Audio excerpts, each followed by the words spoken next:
দয়া করে আমাকে ছেড়ে দেন। আমার কাছে যা আছে সব নিয়ে যান, তাও আমার কোনো ক্ষতি করেন না। তোমার মতো এমন সুন্দরী মেয়েকে এভাবে টাকা নিয়ে ছেড়ে দেয় কিভাবে বলো? তোমাকে দেখলে তো যে কোনো ছেলে পাগল হয়ে যাবে। আর সেখানে তো আমি একটা খারাপ ছেলে। আর তোমাকে ছেড়ে দিব ভাবলে কিভাবে? আপনার হাত জোর করে বলছি, আমার সর্বনাশ করবেন না। আপনার যত টাকা লাগে আমাকে বলেন, আমি দিয়ে দিব, কিন্তু আমার ক্ষতি করেন না। আদিবা আদিত্যর কাছে হাত জোর করতে লাগলো আর কান্না করতে লাগলো। আদিত্য আদিবার কোনো কথা না শুনে ঝাঁপিয়ে পড়লো। এক এক করে আদিবার শরীর থেকে সবকিছু খুলে ছুঁড়ে ফেলে দিল। আদিবার সারা শরীর চুমুতে ভরিয়ে দিল। আদিবা আদিত্যকে সরিয়ে দেওয়ার চেষ্টা করতে লাগলো আর কান্না করতে লাগলো, কিন্তু আদিবার কান্না আদিত্যর কানে পৌঁছালো না। আদিত্য নিজের মতো করে আদর করতে লাগলো। আদর করা শেষ করে আদিত্য আদিবার ব্যাগ থেকে টাকা সাথে আদিবার গলার থেকে চেন টান দিয়ে নিয়ে নেয়। তারপর আদিত্য দৌড়ে আদিবাকে রেখে পালিয়ে গেল। আদিবা জোরে জোরে কান্না করতে লাগলো। হঠাৎ করে আদিবা কারো ডাকাডাকিতে চোখ খুলে দেখে ওর আম্মু বলে উঠল, আদিবা, এই আদিবা, আবার কান্না করছিস? আদিবা খাট থেকে উঠে শক্ত করে জড়িয়ে ধরলো ওর আম্মুকে। ওর আম্মু পিঠে হাত বুলিয়ে দিতে দিতে বলল, মা, আমার কান্না করিস না। এই জুনিয়রকে যদি কোনো দিন খুঁজে পাই, ওর এমন হাল করব না। আম্মু, আমি আর নিতে পারছি না। এই এক স্বপ্ন বারবার কেন আমার চোখের সামনে আসছে? আমি তো ওই রাতটাকে ভুলে যেতে চাই, তাও কেন বারবার স্বপ্ন হয়ে আমাকে মনে করিয়ে দিচ্ছে। তুই এটা নিয়ে বেশি ভাবিস জন্য এমন হয়। তোকে কতবার বললাম ওইসব নিয়ে ভাবিস না, যা হবার হয়ে গেছে। তুই যে বেঁচে আসোস এটাই তো অনেক। আমার একমাত্র মেয়ে তুই। তোর কিছু হয়ে গেলে আমরা কিভাবে বেঁচে থাকতাম বল? আম্মু, আমি একটা ধর্ষিতা মেয়ে। আমার বেঁচে থাকার চেয়ে মরে যাওয়া মনে হয় ভালো ছিল। প্লিজ এসব কথা রাখ। অফিসে যাবি না? অফিসে যাওয়ার সময় হয়ে গেছে, যা ফ্রেশ হয়ে আয়। আদিবা ওর আম্মুকে ছেড়ে চোখের পানি মুছে ওয়াশরুমে চলে যায়। আর এদিকে আদিত্য সকালে ঘুম থেকে উঠে গোসল করে ইন্টারভিউ দেওয়ার জন্য রেডি হয়ে নিল। আদিত্যর ছোট বোন এসেছে। আদিত্যকে বলল, ভাইয়া, রান্না শেষ, খাবার খেয়ে বের হ। আদিত্য ওর বোনের কথা শুনে ওর বোনের সাথে যেতে লাগলো। আদিত্যর বোন একটা পার্টি মাটিতে বিছিয়ে আদিত্যকে বসতে দিল। আদিত্য বসলে আদিত্যর বোন আতিয়া খাবার বেড়ে দিল। আদিত্য খাবার প্লেটটা হাতে নিয়ে ওর বোনকে খাওয়াই দিতে লাগলো আর নিজেও খেতে লাগলো। খাবার খাওয়া শেষ করে আদিত্য বলল, বুনু, তুমি ঘরে থেকো। দরকার ছাড়া দরজা খুলো না। আমি বাসায় আসলে তোকে নিয়ে ঘুরতে যাবো, আচ্ছা? আচ্ছা ভাইয়া। আদিত্য বাড়ি থেকে বের হয়ে 10 মিনিট হেঁটে বাস কাউন্টারে গিয়ে লোকাল বাসে উঠে বসলো। 20 মিনিট পর বাস থেকে নেমে রিক্সা নিয়ে সোজা অফিসের সামনে গিয়ে নেমে তাড়াতাড়ি করে অফিসের ভিতরে ঢুকে পড়লো। ভিতরে গিয়ে দেখে অনেকজন দাঁড়িয়ে আছে ইন্টারভিউ দেওয়ার জন্য। আদিত্য ওদের সাথে দাঁড়ালো। সবাই এক এক করে ইন্টারভিউ দিতে লাগলো। 1 ঘন্টা দাঁড়িয়ে থাকার পর আদিত্যর সময় চলে আসলো। 1 ঘন্টা দাঁড়িয়ে থাকতে থাকতে আদিত্যর পা একদম ব্যথা হয়ে গেছে। তারপর নিজেকে ঠিক করে ক্যাবিনের সামনে গিয়ে বসলো। বলল, আসতে পারি ম্যাম? আসুন। আদিত্য ভিতরে গিয়ে আদিবাকে দেখে চমকে গেল। আদিত্যর হাত পা কাঁপতে লাগলো। আদিব্বা আদিত্যকে বসতে বলল। আদিত্য বুঝতে পারছে না বসবে নাকি দৌড়ে পালিয়ে যাবে। আদিত্যকে এভাবে দাঁড়িয়ে থাকতে দেখে আদিবা বলল। কি ব্যাপার, বসছেন না কেন? বসেন। আদিত্য ঢোক গিলতে গিলতে চেয়ার টেনে বসলো। আদিবার দিকে কাগজপত্র দিয়ে দিল। আদিবা দেখে বলল, আপনি দেখছি অনেক ভালো স্টুডেন্ট, তাই এই চাকরি কেন করতে আসলেন? আপনার তো আরও পড়া বাকি আছে, এই অল্প বয়সে চাকরি নিতে এসেছেন। আমার চাকরিটা দরকার, তাই এই বয়সে চাকরির ইন্টারভিউ দিতে এসেছি। বুঝলাম। আমার একজন বিশ্বস্ত মানুষ লাগবে, যে আমার আশেপাশে সব সময় থাকবে, আমাকে প্রোটেক্ট করবে, আর সাথে আমার হাত কাজগুলো করে দিবে। আচ্ছা। আদিবা আদিত্যকে অনেক ধরনের প্রশ্ন করতে লাগলো। আদিত্য ভয়ে ভয়ে প্রশ্নের সবগুলো উত্তর দিতে লাগলো। আদিবা আদিত্যকে বলল। আচ্ছা, আপনি তাহলে আসতে পারেন। আদিত্য আর কোনো কথা না বলে সালাম দিয়ে সোজা বের হয়ে দীর্ঘ নিঃশ্বাস ফেলে অফিস থেকে তাড়াতাড়ি করে বের হয়ে গেল। আদিত্য হেঁটে বাস স্ট্যান্ডে চলে গেল। বাসের অপেক্ষায় বসে থাকলো। আদিত্য বাস কাউন্টারের সামনে বসে ভাবতে লাগলো। হায় আল্লাহ, এ আমি কি করছি? যদি কোনো দিন ধরা পড়ে যাই তাহলে আমাকে মেরে ফেলবে। আর ভাগ্যক্রমে তার অফিসে ইন্টারভিউ দিতে গেলাম। যদি সেই দিন কালো মাস্ক পরা না থাকতো তাহলে তো আমাকে চিনে ফেলতো। আদিত্য কথা ভাবতে লাগলো। বাস আসলে আদিত্য ভাবনার জগৎ থেকে বের হয়ে বাসে উঠে বসলো। জ্যাম থাকায় 1 ঘন্টা পর বাস থেকে নেমে পায়ে হেঁটে চলে গেল বাসায়। বাসায় গিয়ে দরজা নক করতে লাগলো। আতিয়া, বুনু কই? তুমি ঘুমিয়ে গেছো নাকি? আদিত্য দরজা হালকা ধাক্কা দিলেই সাথে সাথে দরজা খুলে গেল। আদিত্য অবাক হয়ে গেল। ঘরের ভিতরে ঢুকে আদিত্য যেন থমকে গেল। আদিত্য দৌড়ে গিয়ে ওর চাচাতো ভাইকে লাথি দিয়ে ফেলে দিল। আদিত্য ওর বোনের পা জড়িয়ে ধরে কান্না করতে লাগলো। গলা ফাঁস থেকে আতিয়াকে নামিয়ে খাটে শুয়ে দিয়ে মুখে ডাকতে লাগলো। এই বুনু, বুনু, এই বুনু ওঠো না। এই বুনু, কথা বলছো না কেন? ওঠো না। আদিত্য চিৎকার করে কান্না করতে লাগলো। আদিত্য ওর চাচাতো ভাইয়ের দিকে তাকাতেই ওর চাচাতো ভাই দৌড়ে পালাতে যাবে। তখনই আদিত্য ওর বোনকে দেখে দৌড়ে গিয়ে ওর চাচাতো ভাইকে দৌড়ে মারতে লাগলো। ওর চাচাতো ভাই চিৎকার করে সবাইকে ডাকলে সবাই দৌড়ে আসে। আদিত্য রান্নাঘরের বটি নিয়ে এসেছে, সোজা ওর চাচাতো ভাইকে কোপাতে লাগলো। এইটা দেখে সবাই ভয়ে কেঁপে উঠল। আদিত্য ওর চাচা চাচি আদিত্যকে থামানোর চেষ্টা করলো। আমাকে ছাড়েন, আপনার ছেলেকে আমি মেরে ফেলবো। আমার বোনকে ধর্ষণ করে মেরে ফেলেছে, আর আমি ওকে ছেড়ে দিব ভাবলেন কিভাবে? আদিত্য ওর চাচাতো ভাইকে আরেকটা কোপ দিতে যাবে, সাথে সাথে পুলিশ এসে আদিত্যকে ধরলো। আদিত্য চিৎকার করে কান্না করতে করতে বলল, স্যার, আমাকে ছেড়ে দেন, আমি ওকে মেরে ফেলবো। ওই আমার ছোট বোনকে মেরে ফেলেছে, আমি ওকে ছাড়বো না। সবাই রুমের ভিতরে গিয়ে আতিয়ার মৃত দেহ দেখে পুলিশরা আতিয়াকে আর আদিত্যকে নিয়ে চলে গেল, আর আদিত্যর চাচাতো ভাইকে হসপিটালে পাঠিয়ে দিল। আদিত্য আতিয়ার লাশ ধরে চিৎকার করে কান্না করতে লাগলো, আর আতিয়াকে জড়িয়ে ধরে বলল, এই বুনু, উঠো না। এভাবে চোখ বন্ধ করে আসো কেন? বুনু, চোখ খুলো দয়া করে। আমাকে ছেড়ে চলে যেতে পারো না? আদিত্য চিৎকার করে কান্না করতে লাগলো। 5 বছর পর আদিত্য জেল থেকে বের হয়ে চারিদিকে চোখ বুলিয়ে দেখতে লাগলো। আদিত্য সারা মুখে দাড়ি দিয়ে ভরে গেছে। আদিত্যকে চেনা যাচ্ছে না। আদিত্য জেলখানা থেকে সোজা বাড়িতে চলে গেল। বাড়িতে গিয়ে দেখে ঘরের টিলাগুলো ঝোল ধরে গেছে, সারা বাড়ি জঙ্গল দিয়ে ভরে গেছে। আদিত্যকে দেখতে সবাই এসেছে। সবাই আদিত্যকে দেখে নানা ধরনের কথা বলতে লাগলো। আদিত্য দরজা খুলে ভিতরে ঢুকে দেখে মাকড়সার জাল দিয়ে রুম ঢেকে গেছে। আদিত্য মাকড়সার জালগুলো সরিয়ে আতিয়ার ছবিটা আলমারি থেকে বের করে হু হু করে কেঁদে উঠল, আর বলতে লাগলো, আমার জন্য আজ তোমাকে হারিয়ে ফেললাম। কথায় আছে না, অন্যর সাথে অন্যায় করলে নিজের সাথে হয়। সেই দিন যদি আমি ওই ভুলটা না করতাম, আজ এমনটা হয়তো হতো না। আমার পাপের শাস্তি তোকে পেতে হলো রে বোন, আমাকে তুই ক্ষমা করে দিস। আদিত্য কথাগুলো বলে অঝোর ধারায় কান্না করতে লাগলো। অনেকক্ষণ কান্না করে ব্যাগের ছবিটা নিয়ে দরকারি কাগজপত্র তুলে কিছু শার্ট প্যান্ট তুলে বের হয়ে গেল। সবাই আদিত্যর দিকে তাকিয়ে আছে। আদিত্য 10 মিনিট হেঁটে বাস কাউন্টারে চলে গেল। বাসে উঠে ঢাকা চলে আসলো। আদিত্যর অনেক ক্ষুধা লাগলে পকেট থেকে 20 টাকা বের করে কলা পাউরুটি কিনে খেতে লাগলো। খাওয়া শেষ করে আদিত্য ফোন বের করে একজনকে কল দিল।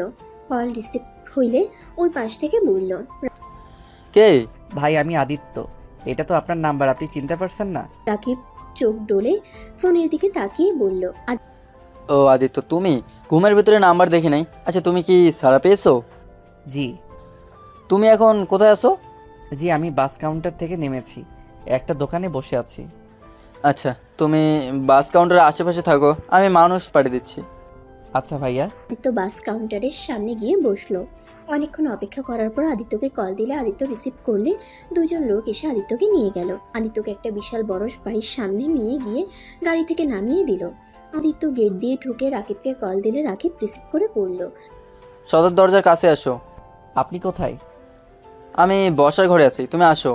আদিত্য কলটা কেটে সদর দরজার কাছে গিয়ে কলিং বেল চাপ দিতেই দরজা খুলে গেল। আদিত্যকে দেখে মেয়েটা ভিতরে নিয়ে গেল। ভিতরে যেয়ে রাকিব এসে হ্যান্ডশেক করলো। আদিত্যকে নিয়ে বসার ঘরে গেল। আদিত্যকে রাকিব ওর আব্বু আম্মুর সাথে পরিচয় করিয়ে দিতে যাবে।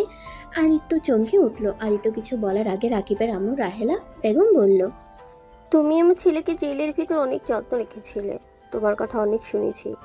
তোমাকে কি বলে যে ধন্যবাদ দেব? তোমার সব ঘটনা শুনছি, সত্যি তোমার সাথে খুব খারাপ হয়েছে। আজ থেকে তুমি আমার এখানে থাকবে, আর নিজেকে এখনই একা ভাববো না। আজ থেকে আমরা তোমার আপনজন। রাহেলা বেগমের কথা শুনে আদিত্যর চোখ দিয়ে কয়েক ফোঁটা পানি বের হইলে চোখ মুছে বলল, আপনাকে কিভাবে যে ধন্যবাদ দিব আমি ভাষা খুঁজে পাচ্ছি না। রাকিব ভাইয়ার থেকে শুনেছিলাম আপনাদের কথা, আসলে আপনারা অনেক ভালো মানুষ। আচ্ছা রাকিব, তুমি যাও, আদিত্যকে রুম দেখিয়ে দাও। আচ্ছা আম্মু। আদিত্য রাকিবের সাথে যেতে লাগলো। আদিত্য পিছন মুড়ে আরেকবার রাহেলা বেগম আর সাইফুল চৌধুরীকে দেখতে লাগলো। আদিত্যকে রুমে নিয়ে গেল। রাকিব বলল, রুম তোমার পছন্দ হয়েছে? ভাইয়া, আপনাকে যে কিভাবে ধন্যবাদ দিব আমি ভাষা খুঁজে পাচ্ছি না। আপনি আমাকে নিজের বাড়িতে থাকতে দিচ্ছেন। ভাইয়া, আমাকে কি এত বিশ্বাস করা ঠিক হচ্ছে? দেখ আদিত্য, আমার তোমাকে অনেক ভালো লেগেছে। আমি তোমায় বলছিলাম তুমি আমার ছোট ভাই, তোমাকে আমি ছোট ভাইয়ের মতোই ভালোবাসি। আমি তোমার সাথে 2 বছর থাকছি। আমি এই 2 বছরে তোমাকে যতটা চিনেছি, তুমি মানুষটা অসাধারণ। শোনো, ফ্রেশ হয়ে নাও, বাইরে বের হবো। তোমার মুখের কি অবস্থা হয়েছে? চুল কাটতে হবে, দাড়ি কাটতে হবে, পোশাক কিনতে হবে।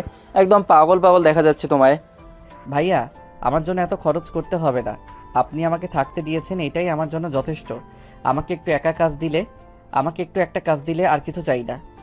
এত কথা বলো না। 2 বছরে বুঝে গেছো আমার রাগ উঠে যায়, যার কারণে 2 বছর জেলও খাটতে হয়েছে। রাগে বসে নিজের গার্লফ্রেন্ডকে মেরে ফেলতে নিয়েছিলাম, আর তুমিও আবার রাগ তুলো না। আর আমি যা করি তাই চুপচাপ দেখে যাও। ভাইয়া, এত রাগ কিন্তু ভালো না। আর আপনি তো আপুকে অনেক ভালোবাসেন, কেন যে মাথা গরম করে তাকে হারিয়ে ফেললেন? ভাইয়া, আপুর কোনো খোঁজ পাইছেন? ওই লন্ডন থেকে দেশে আসবে 2 দিন পর। আপুর সাথে দেখা করবেন না? আপুকে ছাড়া কিভাবে থাকবেন? আপুকে বোঝানো লাগবে। সম্ভব না, ও আমার নামও শুনতে পারে না। আর ওর সামনে যাওয়ার মুখ আমি রাখি নাই। কীভাবে যাবো ওর সামনে? আর আমি একটা সাইকো, আমার মতো সাইকোর সাথে কে বা মেয়ের বিয়ে দিয়ে বিপদে পড়বে? ভাইয়া, মানুষ মাত্র ভুল, আর মানুষ সারা জীবন এক থাকে না। আপুকে বোঝাতে হবে। উনি নিশ্চয়ই আপনাকে ক্ষমা করে আপনার হয়ে যাবেন। জানি না, আচ্ছা তুমি যাও। আদিত্য শার্ট প্যান্ট নিয়ে ওয়াশরুমে গেলে আদিত্য ভেবাচাকা খেয়ে যায়। আদিত্য বাহিরে এসে বলল, ভাইয়া, কল নাই, গোসল করব কিভাবে? আরে কল নাই, ওয়েট আমি দেখিয়ে দেই। রাকিব আদিত্যকে নিয়ে গিয়ে আদিত্য সব দেখিয়ে দিল। আদিত্য কয়েকবার চেক করে দেখে নিল। রাকিব চলে গেলে আদিত্য গোসল করে নিল। শার্ট প্যান্ট পরে বাহিরে আসলে আয়নার সামনে দাঁড়িয়ে ভ্রুকুচকে তাকিয়ে শার্ট প্যান্ট টানতে লাগলো। রাকিব দরজার কাছ থেকে থেকে হাসতে লাগলো। আদিত্য হাসির শব্দ শুনে পিছনে ঘুরে তাকিয়ে লজ্জা পেয়ে গেল। রাকিব বলল, ওয়েট করো, আপাতত আমার শার্ট প্যান্ট পরে নাও। রাকিব ওর কথা শুনে শার্ট প্যান্ট নিয়ে এসেছে। আদিত্যকে দিলে আদিত্য ওয়াশরুমে গিয়ে পরিবর্তন করে নিল। আদিত্যকে দেখে রাকিব বলল, বাহ, অনেক সুন্দর লাগছে। তুমি দেখি আমার থেকেও কিছুটা লম্বা আছো। তোমার পাশে গেলে সবাই তোকে বড় বলবে, আমাকে ছোট বলবে। রাকিব কথাগুলো বলে হাসতে লাগলো।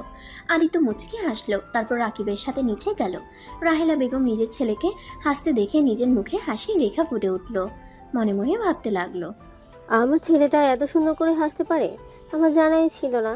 সব সময় তো রাগ জিদ কঠোর কণ্ঠে কথা বলতো। এই ছেলেটা আমার ছেলেকে অনেক পরিবর্তন করে দিয়েছে। রাহেলা বেগমকে দেখে আদিত্য চুপ হয়ে গেল। রাকিব রাহেলা বেগমকে দেখে বলল, আম্মু দেখো, আদিত্য আমার শর্টও লাগে না, আমার থেকেও বেশি লম্বা। ওর সামনে আমাকে বাচ্চা মনে হচ্ছে, আর এই আমার বড় ভাই মনে হচ্ছে।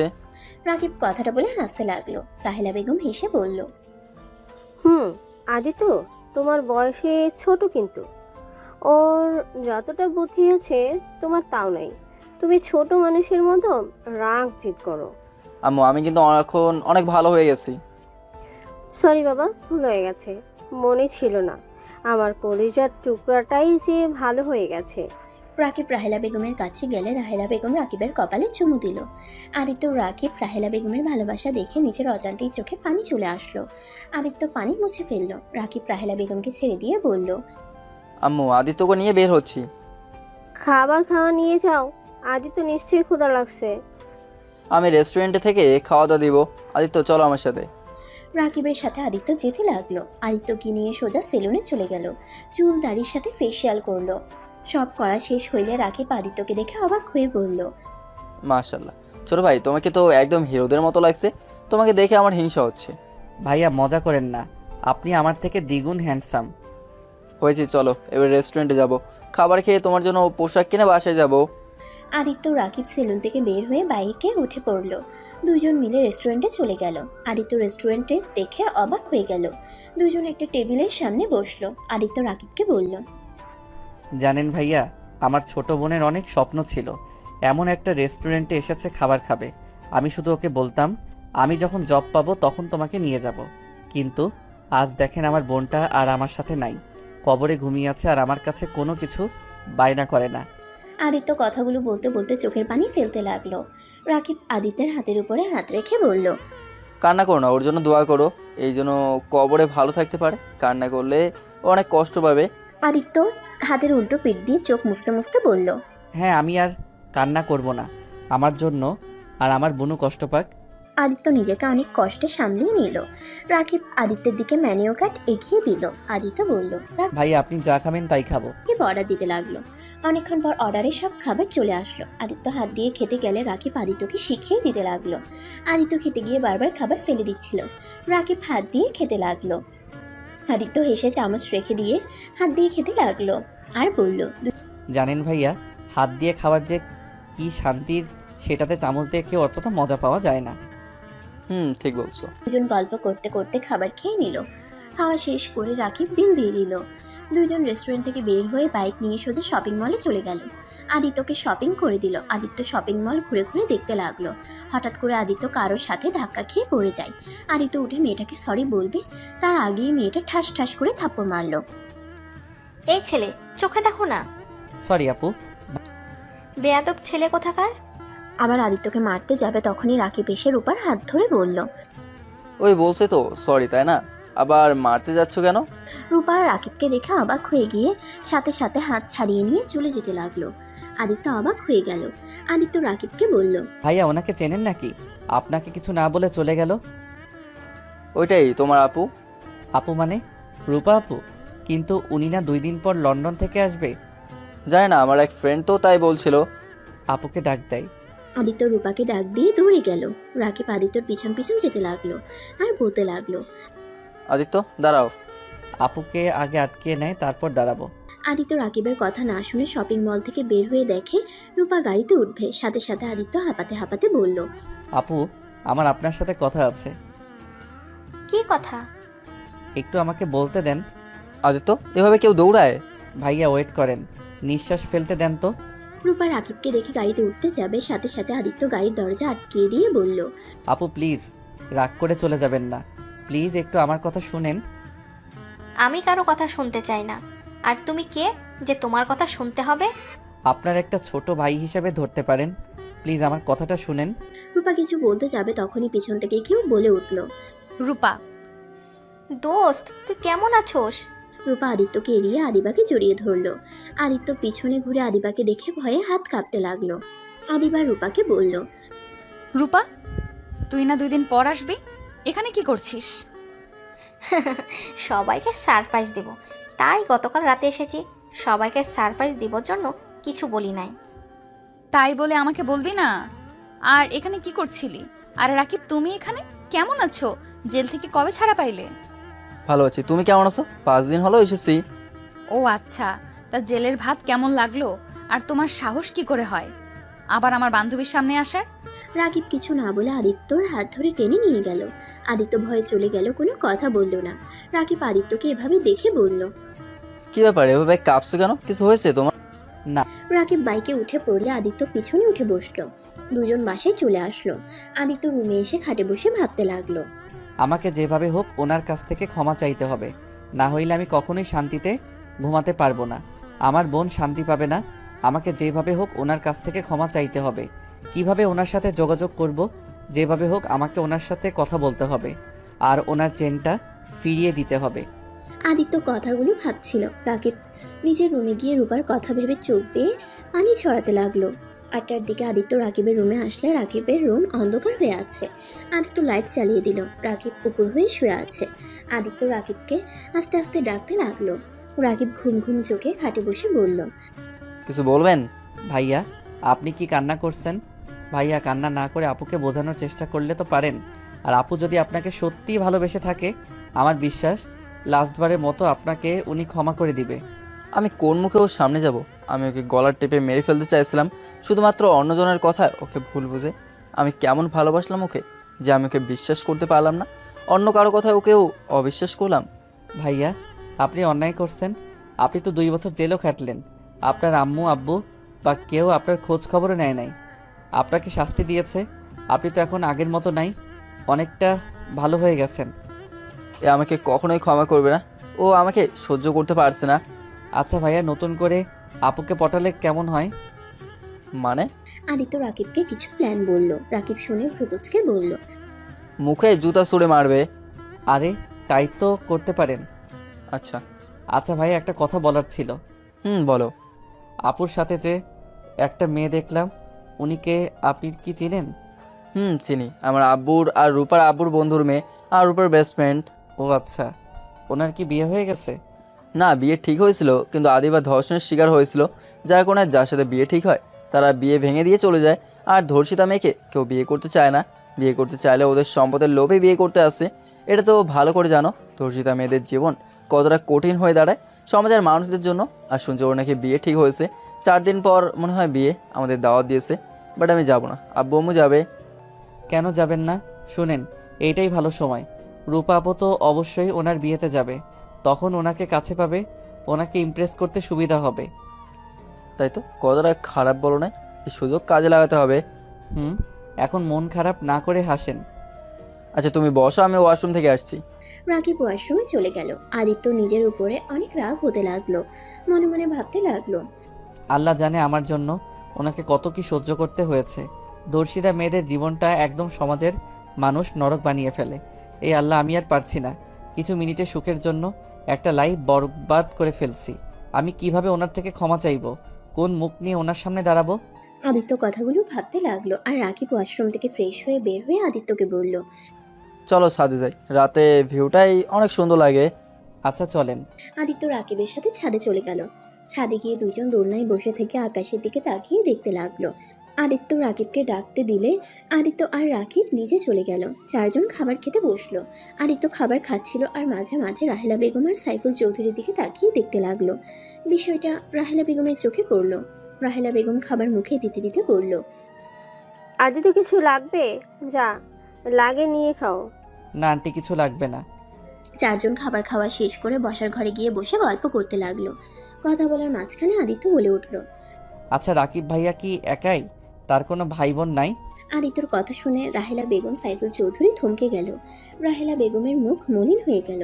আদিত্য তাদের মুখ দেখে বলল, আঙ্কেল আন্টি, আমি কোনো ভুল করে প্রশ্ন করে ফেললাম, তাহলে সরি, আমাকে ক্ষমা করে দেন। আরে না, কোনো ভুল প্রশ্ন করো নাই, আমার 2টাই সন্তান। আরেকজন কোথায়? জানি না। মানে? আমার ছোট সন্তান কোথায় আছে আমরা কেউ জানি না, বেঁচে আছে নাকি মারা গেছে কিছুই জানি না। কথাটা বলে রাহেলা বেগমের চোখ পানিতে টলমল করতে লাগলো। রাকিব রাহেলা বেগমের দিকে তাকিয়ে বলল, আম্মু আবার কান্না করছো? আমি তো আসি নাকি, এভাবে কান্না করলে আমার ভালো লাগে না কিন্তু। রাকিবের কথা শুনে চোখ মুছে ফেলল। আমি আর কাটবো না, তোমরা খাবার খাও। রাহেলা বেগম আর কিছু না খেয়ে উঠে চলে গেল। আদিত্য মাথা নিচু করে বলল, সরি, আমার জন্য আন্টি না খেয়ে চলে গেল। আরে তেমন কিছু না, আম্মু মাঝে মাঝেই এমন করে, আমার ছোট ভাই হারিয়ে যাওয়ার পর থেকে এমন করে, অনেকবার খাবার ছেড়ে উঠে গেছে। আচ্ছা ভাইয়া, আপনার ছোট ভাই হারিয়ে গেল কিভাবে? 2004 সালে আম্মু আমাকে আর ছোট ভাইকে রাফিনকে নিয়ে পার্কে গেছিল। আমি আইসক্রিমের বায়না হলে আম্মু আমার জন্য আইসক্রিম কিনতে চলে যায়, আর আমি আর আমার ছোট ভাই খেলা করছিলাম। হঠাৎ করে আমি প্রজাপতি দেখে প্রজাপতির পেছন পেছন চলে যাই। আমি রাস্তায় পৌঁছে গেলে অ্যাক্সিডেন্ট হতে যাবে, তার আগে আম্মু দৌড়ে আমার কাছে যায়, আমাকে কোলে তুলে নিয়ে এসেছে। দেখে আমার ছোট ভাই যেখানে রেখে গেছিলাম ওইখানে নাই। শুধু আমার ছোট ভাই না, ওইখানে আরও ছোট 3টা বাচ্চা ছিল, ওদের কেউ খুঁজে পায় না। আজ 20 বছর হয়ে গেল, কাউকে এখন পর্যন্ত পাওয়া যায় নাই।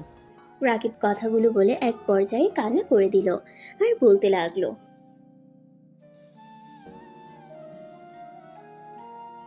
ভাইয়া কান্না করো না, এখানে তোমার কোনো দোষ নাই। তুমি নিজেও তো ছোট ছিলে, তখন কিডন্যাপারদের সাথে তুমি পারতে না? ওরা হয়তো তোমার ভাইয়ের সাথে তোমাকে তুলে নিয়ে যাইতো। আমি জানি না, কিন্তু আমাকে নিয়ে গেলে তাও নিজের কাছে অপরাধী মনে হতো না, তিলে তিলে এভাবে শেষ হয়ে যেত হয়তো না। আদিত্য রাকিবকে সান্ত্বনা দিতে লাগলো, সাথে সাইফুল চৌধুরীও দিতে লাগলো। রাকিব ওর আব্বুকে জড়িয়ে ধরে কান্না করতে লাগলো। আদিত্য একটা প্লেটে খাবার বেড়ে রাহেলা বেগমের রুমের দিকে যেতে লাগলো। রাকিব সাইফুল চৌধুরী অবাক হয়ে গেল। আদিত্য রাহেলা বেগমের রুমে গিয়ে বলল, আন্টি। আদিত্য কিছু বলবে? আদিত্য রাহেলা বেগমের কাছে গিয়ে বসে চোখের পানি মুছে দিয়ে খাবারের লোকমা মুখে তুলে দিয়ে বলল, আন্টি কান্না করবেন না, আজ থেকে আমি আপনার ছোট ছেলে। আপনি মোটেও ভাববেন না আপনার ছোট ছেলে হারিয়ে গেছে। আদিত্যর কথা শুনে রাহেলা বেগম আরও ইমোশনাল হয়ে আদিত্যকে জড়িয়ে ধরল। আদিত্যর কপালে চুমু দিল। আদিত্য রাহেলা বেগমকে খাবার খাওয়াই দিল। দুজনের ভিতরে ভালো একটা সম্পর্ক হয়ে গেল। 4 দিন পর, ভাইয়া উঠেন, আম্মু আব্বু ডাকছে, তাড়াতাড়ি উঠে বিয়ে বাড়িতে যেতে হবে তো। আমাকে ঘুমাতে দাও, পরে যাব, এখন যাব না। ভাইয়া আমাদের কাজ কি ভুলে গেছেন? রূপা আপুকে ইমপ্রেস করতে হবে তো। আদিত্যর কথা শুনে রাকিব লাফ দিয়ে উঠে তাড়াতাড়ি করে ফ্রেশ হতে চলে গেল। রাকিব তাড়াতাড়ি করে রেডি হয়ে নিল। রাকিব আদিত্য একসাথে নিচে গেলে রাহেলা বেগম বলল, মাশাল্লাহ, আমার ছেলে দুইটাকে পাঞ্জাবিতে অনেক সুন্দর লাগছে, কারণ নজর না লাগে। রাহেলার কথা শুনে চারজন হেসে উঠল। তারপর বাসা থেকে বের হয়ে গাড়িতে উঠে পড়ল। 20 মিনিট বিয়ে রিসেপশন চলে গেল, সবাই নাচ গান করছে। আদিত্য রাকিব রূপাকে খুঁজতে লাগলো। খুঁজতে খুঁজতে রূপাকে ছাদে পেল। রাকিব আদিত্যকে সামনে এগিয়ে দিলে আদিত্য রূপার কাছে গিয়ে বলল, আসসালামু আলাইকুম আপু, কেমন আছেন? রূপা কারো কণ্ঠ পেয়ে পিছনে ঘুরে তাকিয়ে দেখে আদিত্য। রূপা আদিত্যকে বলল, ওয়ালাইকুম সালাম, তুমি এখানে কি করছো? জি আপু, আমি ভাইয়াদের সাথে এসেছি। ভাইয়া, রাকিব তোমার কেমন ভাই? কলিজার ভাই। যাই হোক, ওইসব বাদ দেন। যেটা বলার ছিল আপু, ভাইয়া আপনাকে অনেক ভালোবাসে। প্লিজ আপু, ভাইয়াকে ক্ষমা করে দাও, একটা সুযোগ দেন। ভাইয়া নিজেকে অনেক পরিবর্তন করছে। ব্যাস, আর একটা কথা বলো না, এখান থেকে চলে যাও, না হলে খুব খারাপ হয়ে যাবে। আপু প্লিজ, দয়া করে ভাইয়াকে ক্ষমা করে দেন। আদিত্যর কথা শুনে রূপা রেগে সোজা আদিত্যর গালে ঠাস ঠাস করে থাপ্পড় মারলে রাকিব আদিত্যর পেছন থেকে বের হয়ে রাগের লোক নিয়ে কিছু বলতে যাবে, সাথে সাথে আদিত্য রাকিবের হাত ধরে বলল, আপু আমাকে মারেন, সমস্যা নাই, আমার ভাইয়াকে দয়া করে ক্ষমা করে দেন। ভাইয়া তো নিজের ভুল বুঝতে পারছে, 2 বছর জেল খাটছে। তারপর কি আপনার মনে হয় ভাইয়ার শাস্তি কম হয়ে গেছে? দেখেন, আপনার যদি ভাইয়ার উপরে রাগ থাকে তাহলে ভাইয়ার উপরে রাগ খাটান, দরকার পড়লে শাস্তি দেন। তাই বলে আপনি ভাইয়াকে এড়িয়ে যাবেন না। কথা বলেন অন্তত। আপনি তো ভাইয়াকে ভালোবাসেন, ভালোবাসার মানুষটাকে কি লাস্টবারের মতো ক্ষমা করা যায় না? আদিত্যর কথা শুনে রূপা কিছু বলতে যাবে, তার আগেই নিচ থেকে চিল্লাপাল্লার আওয়াজ আসলে তিনজন দৌড়ে নিচে নেমে গেল।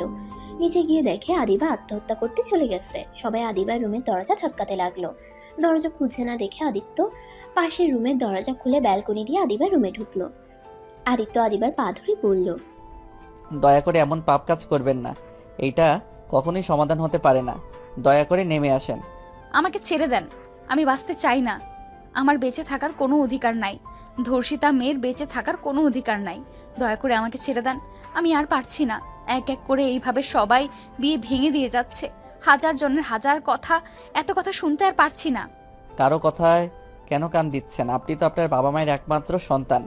আপনার যদি কিছু হয়ে যায় তাহলে আপনার বাবা মায়ের কি অবস্থা হবে একবার ভেবে দেখেছেন? আপনি তো আত্মহত্যা করে ভাবছেন মুক্তি হয়ে যাবেন, কিন্তু আপনার আব্বু আম্মুর কি হবে? তারা সহ্য করতে পারবে কি? আদিত্য, দরজা খোলো। ভাইয়া, উনি তো দড়ি ছড়াচ্ছেন না, ওনাকে ছেড়ে দিলে তো উনি ঝুলে যাবে। তোমার পায়ের কাছে দেখো টুল আছে, ওইটা খাটের উপরে তুলে আদিবার পায়ের নিচে দাও। আদিত্য রাকিবের কথা শুনে পা দিয়ে টুলটা নিয়ে আসতে লাগলো।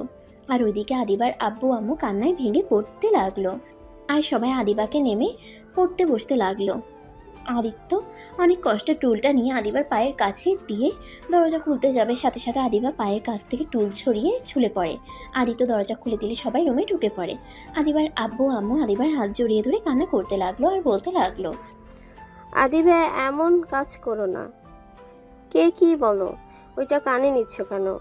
কে তোমাকে বিয়ে করলো বা করলো না, ওইটা দেখার বিষয় না। আদিবা, আমাকে ছেড়ে চলে যাও না। রাকিব রূপা মিলে আদিবাকে নামিয়ে নিল। আদিবা জোরে জোরে কাঁদতে লাগলো। আদিত্যর নিজের উপরে অনেক রাগ হতে লাগলো। আদিত্য সহ্য করতে না পেরে আদিবার কাছে গিয়ে আদিবার হাত শক্ত করে জড়িয়ে ধরে বলল, আমি আপনাকে বিয়ে করতে চাই। আমি আপনাকে কথা দিচ্ছি, এই 5 বছর যতটা কষ্ট সহ্য করছেন আমি আপনাকে সম্পূর্ণ ভালোবাসা দিয়ে সব ভুলিয়ে দেওয়ার চেষ্টা করব। দয়া করে আমাকে একটা সুযোগ দেন আপনাকে ভালোবাসার। আমি আপনার লাইফটা পরিবর্তন করে দিতে চাই। প্লিজ এইভাবে ভেঙে পড়বেন না। আদিত্যর কথা শুনে সবাই অবাক হয়ে যায়। আদিবার আব্বু আম্মু অবাক হয়ে আদিত্যর দিকে তাকালে রাহেলা বেগম বলল, কি? আদিত্য তুমি বিয়ে করবে মানে? আদিবা তোমার বড় আপুর মতো। আম্মু, বয়স কোনো ব্যাপার না। আঙ্কেল আন্টি, আপনাদের কাছে আপনার মেয়েকে আমি চাচ্ছি। আমি একটা বেকার ছেলে আর আমি গরিব ঘরের সন্তান। আমি আপনার মেয়েকে বিয়ে করতে চাই। আমি জানি ছোট মুখে বড় কথা হয়ে যাচ্ছে, কিন্তু সত্যি আমি আপনার মেয়েকে বিয়ে করতে চাই। আমি আপনার মেয়েকে হয়তো বড়লোকদের মতো টাকা পয়সা দিয়ে ভরিয়ে দিতে পারবো না, কিন্তু ভালোবাসার সম্মান দিয়ে রাখতে পারবো। একবার আমাকে বিশ্বাস করে দেখেন, আমি যদি আপনার মেয়েকে অসুখে রাখি তাহলে আপনারা আমাকে মেরে ফেলেন, আমার কোনো আফসোস থাকবে না। আদিত্যর কথা শুনে সবাই কানাঘুষা করতে লাগলো।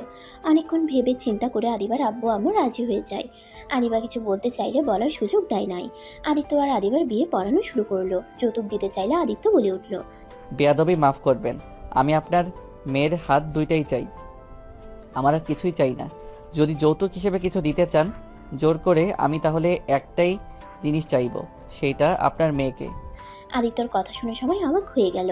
কেউ কেউ আদিত্যকে ভালো বলতে লাগলো, কেউ কেউ আদিত্যকে পাগল বলতে লাগলো। আদিবার আব্বু আম্মু আদিত্যর প্রতি অনেকটাই ইমপ্রেস হয়ে যায়। আদিত্য আর আদিবার বিয়ে পড়িয়ে দিল। আদিত্যর বাবা মা হিসাবে রাহেলা বেগম সাইফুল চৌধুরী স্বাক্ষর দেয়। আদিবা আর আদিত্য বসে আছে। সবাই নাচানাচি গান বাজনা নিয়ে মেতে থাকলেও আদিবার মুখে এক ফোঁটা হাসি নাই। আদিবার চোখ বেয়ে অনবরত পানি পড়ছে। আদিত্য আদিবার চোখের পানি মুছে দিতে দিতে বলল, আমি জানি আমাকে আপনার পছন্দ না, আমি জানি আমার উপরে আপনার রাগ হচ্ছে, দয়া করে প্লিজ এভাবে কান্না করবেন না, আপনার কান্না আমার সহ্য হচ্ছে না। আমি একবার যখন আপনার হাত ধরেছি তখন আমার মৃত্যুর আগ পর্যন্ত আপনার হাত ধরে বাঁচতে চাই, এই হাত কখনোই আপনার হাত ছেড়ে দিবে না। আদিত্যর কথা শুনে আদিবা কিছু বলল না, চুপ করে বসে থাকলো। আদিত্য আদিবার জন্য বাসর ঘর সাজানো হইলে আদিবা আর আদিত্যকে নিয়ে বাসর ঘরে দিয়ে আসলো। আদিত্য দরজা লাগিয়ে দিলে আদিবা আদিত্যকে বলল, তুমি কি পাগল? আমার মতো ধর্ষিতা মেয়েকে কেন বিয়ে করলে? বিয়ে তো করলে, আবার যৌতুক পর্যন্ত নিলে না। তুমি আমাকে কেন দয়া করলে? আমি তোমায় দয়া করি না, আমি আমার ভুল শোধরানোর জন্য তোমায় বিয়ে করছি। মানে? আদিত্য আদিবাকে সত্যি বলতে যাবে তখনই ভাবতে লাগলো। কি হলো? কি ভাবো এইভাবে? আমি যদি সত্যি বলি তাহলে উনি অনেক কষ্ট পাবে, না থাক, সময় হইলে ওনাকে সব সত্যি কথা বলে দিতে হবে। আমি চেয়েছিলাম আমি জীবনে বিয়ে করলে একটা ধর্ষিতা মেয়েকে বিয়ে করব। অবহেলিত মেয়েদের বিয়ে করার ইচ্ছে ছিল, সেইটা পূর্ণ হয়ে গেল। আমি দেখেছি অবহেলিত মেয়েরা স্বামীদের অনেক ভালোবাসে, তাই ছোটবেলা থেকে এই শখটা জেগেছিল। এটা কোনো কথা? আমি যদি তোমাকে না ভালোবাসি?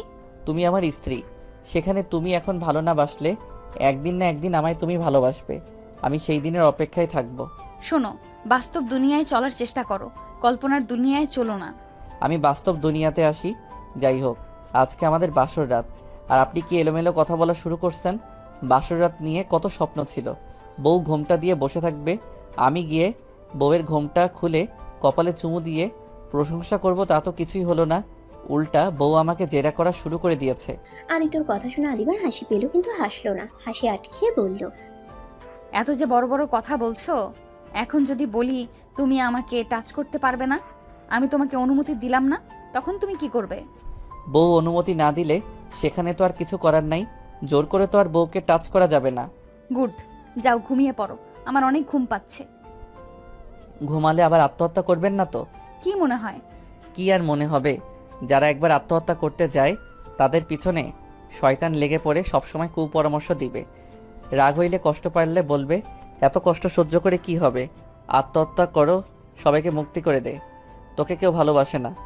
আদিত্যর কথা শুনে আদিবা পিছনে ঘুরে মিটিমিটি হাসতে হাসতে ওয়াশরুমে চলে গেল। আদিত্য বিছানার উপরে বসে নিচের দিকে তাকিয়ে থেকে মনে মনে ভাবতে লাগলো, আপনার মুখে আমি হাসি ফুটাবো, আমার জন্য আপনার মুখের হাসি চলে গেছে। আমি আপনাকে আগের মতো স্বাভাবিক করে দিব, যেভাবে হোক আপনাকে আমার ভালো রাখতে হবে। আদিত্য ওর পকেট থেকে ওর বোনের ছবি বের করে বুকে জড়িয়ে চোখের পানি ফেলতে লাগলো আর ভাবতে লাগলো, বোন রে, তোমাকে যে আমি খুব মিস করছি। বোন, তুমি কি দেখতে পারছো, আমি আমার ভুল শুধরানোর জন্য ওনাকে বিয়ে করেছি। আমি জানি না উনি যখন সত্যিটা জানতে পারবে আমাকে ক্ষমা করে দিবে কিনা। ওয়াশরুমের দরজা খোলার শব্দ পেয়ে আদিত্য সাথে সাথে চোখ মুছে ছবিটা পকেটে রেখে দিল। আদিবা আদিত্যকে দেখে বলল, আচ্ছা, একটা কথা বলো তো, জি বলেন। তোমার কণ্ঠটা কেমন জানি চেনা চেনা লাগে, কোথায় যেন শুনেছি। আর তোমাকে কি আগে আমি দেখেছি? আদিত্য আদিবার কথা শুনে ভয় পেয়ে গেল, ঢুক গিলতে লাগলো। আদিবা পুরোকুচকে তাকিয়ে বলল, কি হলো, কথা বলছো না কেন? মানে হ্যাঁ, আমাকে তুমি আগে দেখছো, আমি তোমার অফিসে ইন্টারভিউ দিতে এসেছিলাম 5 বছর আগে, এই জন্য হয়তো আমার কণ্ঠ চেনা চেনা লাগছে। ও আচ্ছা, আমার ঠিক মনে পড়ছে না, হয়তো হতে পারে 5 বছর আগের কথা, তাই খেয়াল হয়নি। ও আচ্ছা। আচ্ছা যাও, ফ্রেশ হয়ে নাও। আদিত্য ওয়াশরুমে চলে গেল। আদিবা খাটের এক পাশে শুয়ে ভাবতে লাগলো, এই ছেলেটা আমাকে কেন বিয়ে করলো? আমার অফিসে একবার ইন্টারভিউ দিতে এসেছে, আবার সম্পদের লোভ থাকলে যৌতুকও নিল না। কিছু তো বুঝতে পারছি না ওর মাথায় কি চলছে, নাকি আল্লাহর কাছে একটা ভালো স্বামী চেয়েছিলাম জন্য কি আমার জন্য কি পাঠিয়েছে? আদিবা ভাবতে ভাবতে ঘুমিয়ে পড়ল। আদিত্য ওয়াশরুম থেকে বের হয়ে পাঞ্জাবিটা খুলে স্যান্ডো গেঞ্জি পরে শুয়ে পড়ল।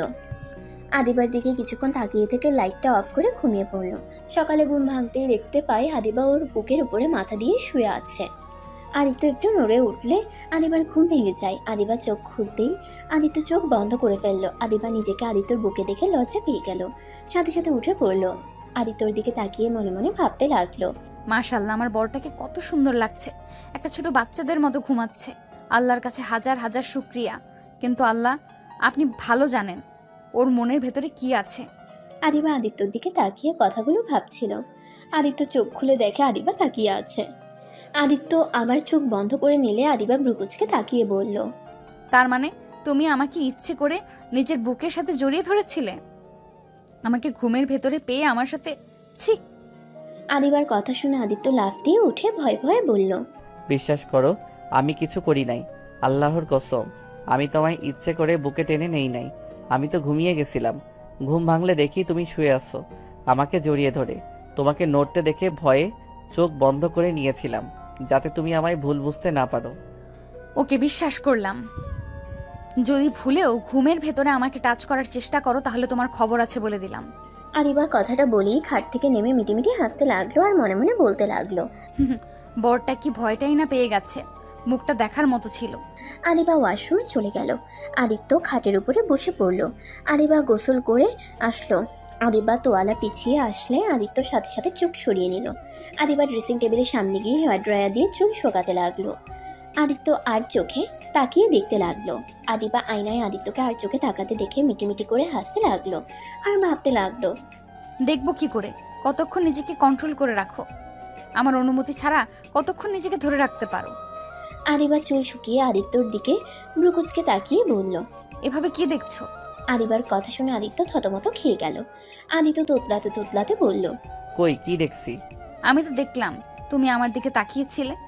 হ্যাঁ, তাকাইছি তো কি হয়েছে? আমি তো আর আপনাকে ধরি নাই। আর আপনি এভাবে একটা ছেলে মানুষের সামনে থাকলে যে কোনো ছেলের আদর করতে ইচ্ছে করবে। আদিত্য কথাটা বলে সাথে সাথে মুখ চেপে ধরল। আদিবা প্রকুচকে তাকাতে আদিত্য দৌড়ে ওয়াশরুমে চলে গেল। আদিত্যকে দৌড়ে যেতে দেখে হাসতে লাগলো আদিবা। হাসি থামিয়ে শাড়ি পরতে লাগলো। আদিত্য ওয়াশরুম থেকে বের হয়ে দেখে আদিবা শাড়ির কুচি সামলাতে পারছে না। আদিত্য গিয়ে আদিবার কুচি ধরে ঠিক করে দিতে লাগলো। আদিবা মুচকি হাসি দিল। আদিত্য বসা থেকে উঠতেই আদিবা হাসি থামিয়ে গম্ভীর গলায় বলল, কি ব্যাপার, তুমি গোসল না করে সবাইকে বোঝাতে চাও নাকি যে আমি তোমাকে আমার কাছে আসতে দেই নাই? আমার কোনো পোশাক নিয়ে আসি নাই। কে জানতো আপনার বিয়ে খেতে এসেছে আপনাকে বিয়ে করে ফেলবো। আপনি গোসল করেন গা, যান। আমি অলরেডি আপনার জন্য শার্ট প্যান্ট অর্ডার দিয়েছি, এখন লাগবে কিনা সেটাই চেক করতে হবে। রাকিবের মাপে কি আপনার হয়? তুমি আবার আমার সাথে তাল মিলিয়ে আপনি আপনি করছো কেন? আর রাকিব ভাইয়ার মাপ তুমি জানো কিভাবে? তুমি আপনি বলবে আর আমি বললেই দোষ? আর রাকিব আমার বেস্টুর বয়ফ্রেন্ড, মাঝে মাঝে ওর জন্য শার্ট প্যান্ট কিনতে গেছি, তাই সেখান থেকে আমার মুখস্থ আছে। ও আচ্ছা। যাও এখন গোসল করে আসো। ওই তো পার্সেল মনে হয় চলে এসেছে। আদিবা ওয়াশরুমে চলে গেল। আদিবা দরজা খুলে দেখে রাকিব রূপা দাঁড়িয়ে আছে। রাকিব আদিবার দিকে তাকিয়ে বলল, তোকে কি বলবো রে? তোর যেটা মন চায় ওইটাই ডাক। তোরা দুইজন একসাথে কাহিনী কি? তোর পার্সেল দিতে এসেছিলাম, এখানে আবার এটা কেন এসেছে আমি কি জানি। আমার ছোট ভাইয়ের সাথে দেখা করতে আসছি। ভাব। আচ্ছা দুইজন বসেক। রাকিব খাটে বসলে আদিবা পার্সেল দিতে দিতে রাকিবের কোলে বসে পড়ে। আদিবা হাসতে লাগলে রূপা সাথে সাথে কোল থেকে নেমে রাকিবকে মারতে লাগলো। রাকিব রূপাকে ধরে বলল, আর আমি কি ইচ্ছে করে তোমাকে কোলে বসেছি নাকি? তুমি নিজেই তো আমার কোলে বসেছো। তুই দেখলে আমি বসছি, তাহলে তুই সরে গেলি না কেন? আরে ভাবার কই সুযোগ দিলে যে সরে যাবো নাকি থাকবো? দুইজন থাম। আদিত্য তোয়ালা পরে ওয়াশরুম থেকে বের হয়ে দেখে রাকিব আর রূপা। আদিত্যর দিকে তাকিয়ে রূপা বলল, বাহ আদিবা, তোর জামাই তো কত কিউট রে। কথাটা বলে লজ্জায় মুখ বানালে আদিবা রেগে আদিত্যর দিকে পার্সেল ছুঁড়ে মেরে বলল, নিজের শরীর সবাইকে দেখানোর খুব ইচ্ছা জাগছে তাই না? যাও ভেতরে, যত সব। আদিত্য পার্সেলটা নিয়ে ওয়াশরুমে চলে গেল। আদিবাকে রেগে যেতে দেখে রূপা হাসতে হাসতে বলল, বাহ বাহ, বান্ধবী দেখি জামাইয়ের দিকে কারো নজর দিতে দিবে না। দোস্ত, আর কাউকে জামাইয়ের ভাগ দিস বা না দিস, আমাকে দিস তাহলে চলবে। রূপা, রাগ তুলিস না। আমার জামাইয়ের দিকে নজর দিলে খবর আছে। তোর বয়ফ্রেন্ডের দিকে আমি কোনোদিন নজর দিয়েছি? দেশ নাই, ওটা তোর ভুল, তাই বলে আমি যে দেব না এটা তো হতে পারে না। রূপা, বাজে কথা বলবে না। আদিত্য তোমার দেবর হবে, তাই ওকে নিয়ে মজা করা বন্ধ করো। কিসের দেবর? ওই আমার জামাই হবে। রাকিব রেগে যেতে লাগলো, সাথে আদিবাও রেগে গেল। দুজনকে রাখতে দেখে রূপা মনে মনে অনেক হাসতে লাগলো। আদিত্য ওয়াশরুম থেকে বের হয়ে দেখে রাকিব রেগে আছে। আদিত্য তাড়াতাড়ি করে গিয়ে রাকিবকে ধরে বলল, ভাইয়া কি হয়েছে, এত রাগ করছো কেন? ভাইয়া তোমাকে না বললাম মাথা ঠান্ডা রাখতে? আদিত্যকে রাকিব ধাক্কা দিয়ে সরিয়ে দিয়ে বলল, তুমি আর একটা কথা বলবে না। আমার ভালোবাসাকে তুমি নিয়ে নিচ্ছ। এই কয়েকদিনে আমার আব্বু আম্মুর মনে অনেকখানি জায়গা করে নিয়েছো, আবার আমার ভালোবাসার মানুষটার দিকে নজর দিচ্ছ। রাকিব আদিত্যকে আর কিছু বলতে না দিয়ে হানহান করে চলে গেল। আদিত্য থ হয়ে দাঁড়িয়ে থেকে রাকিবের চলে যাওয়ার দিকে তাকিয়ে দেখতে লাগলো। আদিত্য রূপার দিকে তাকিয়ে বলল, আপু, আমি আপনার সাথে কি করছি? আপনি ভাইয়াকে কি বলছেন? আমি তো আপনাকে নিজের বড় বোনের মতো দেখি। আরে কিসের বড় বোন? আমাকে বইয়ের নজরে দেখতে পারো। আদিবা আরো রেগে গেল। রেগে রূপার সামনে আদিত্যকে ধরে ঠোঁটে কিস করে দিল। আদিত্য রূপা অবাক হয়ে গেল। আদিত্য চোখ বড় বড় করে ফেলে। আদিবা 2 মিনিট পর ছেড়ে দিয়ে আদিত্যকে শক্ত করে জড়িয়ে ধরে বলল, আদিত্য শুধু আমার স্বামী, আর কারো না। আমার স্বামীর দিকে যে নজর দিবে আমি তার চোখ তুলে ফেলবো। আদিত্য আদিবার কথা শুনে ইমোশনাল হয়ে গেল। আদিত্য আদিবার দিকে তাকিয়ে ভাবতে লাগলো, আমাকে নিয়ে তুমি এমন পাগলামি করছো? যখন জানতে পারবে আমি কোনো ভালো ছেলে না, আমি তোমার জীবনটা বরবাদ করে দেওয়ার সেই মানুষটা, আমায় তুমি তখন ঘৃণা করবে। আমাকে এতটা ভালোবাসা তখন আর হয়তো দিবে না। রূপা আদিবার পাগলামি দেখে হাসতে লাগলো। আদিবা রূপাকে দেখে হাসতে হাসতে বলল, তোর কি মনে হয় আমি তোর জামাইয়ের দিকে নজর দেব? আরে আমি তো রাকিব আর তোকে একটু জেলাসি করাচ্ছিলাম। শোন, তুই ভালো করে জানোস আমার মন প্রাণ জুড়ে শুধুমাত্র রাকিব, আর কেউ নাই।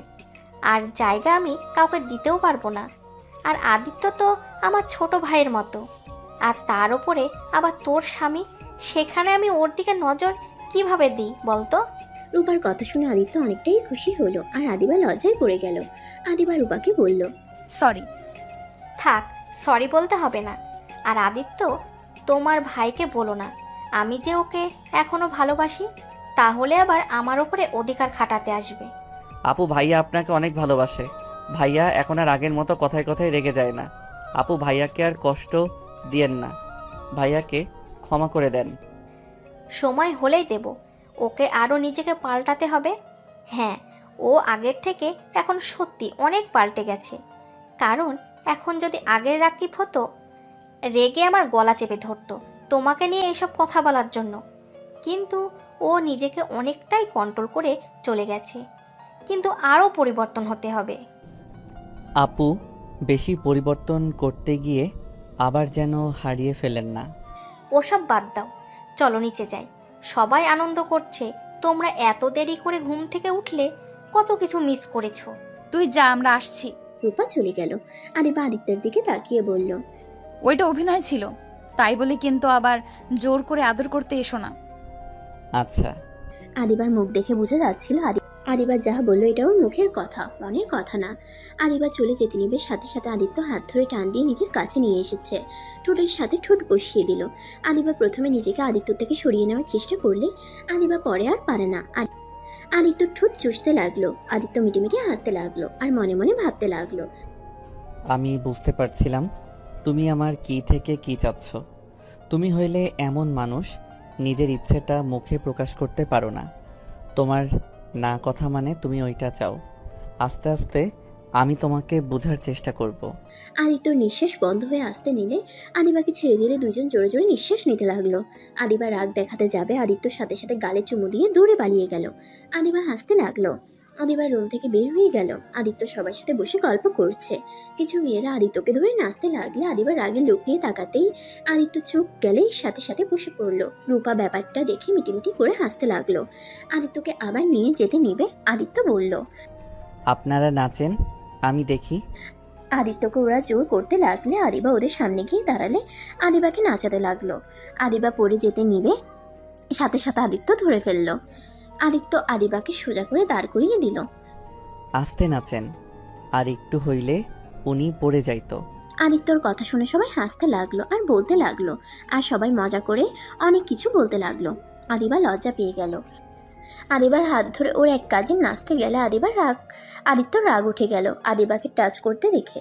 আদিত্য আদিবা আর আদিবার কাজিনের মাঝখানে গিয়ে আদিবার হাত ধরে নাচতে লাগলো আর কানে কানে বলল, আপনি ওনার সাথে কেন নাচলেন? আরে রেগে যাওয়ার কি আছে, ওইটা আমার কাজিন হয়তো। যে না সেই হোক গা, আমার বউকে অন্য কেউ টাচ করতে পারবে না। রাকিবের সাথে থেকে কি তোমার মাথা গেছে নাকি? কেন ভাইয়া, কি করছে? রাকিব রূপাকে কারোর সাথে সহ্য করতে পারে না, ছোট ছেলেদের সাথেও ঝগড়া লাগিয়ে দেয়, আর তুমি দেখছি ওর মতো করছো। আদিত্য আদিবার কথা শুনে রূপার দিকে তাকালো। রূপা অন্য ছেলেদের সাথে নাচছে, রাকিব নিচের দিকে তাকিয়ে বসে আছে আর চোখে তাকিয়ে দেখতে লাগলো।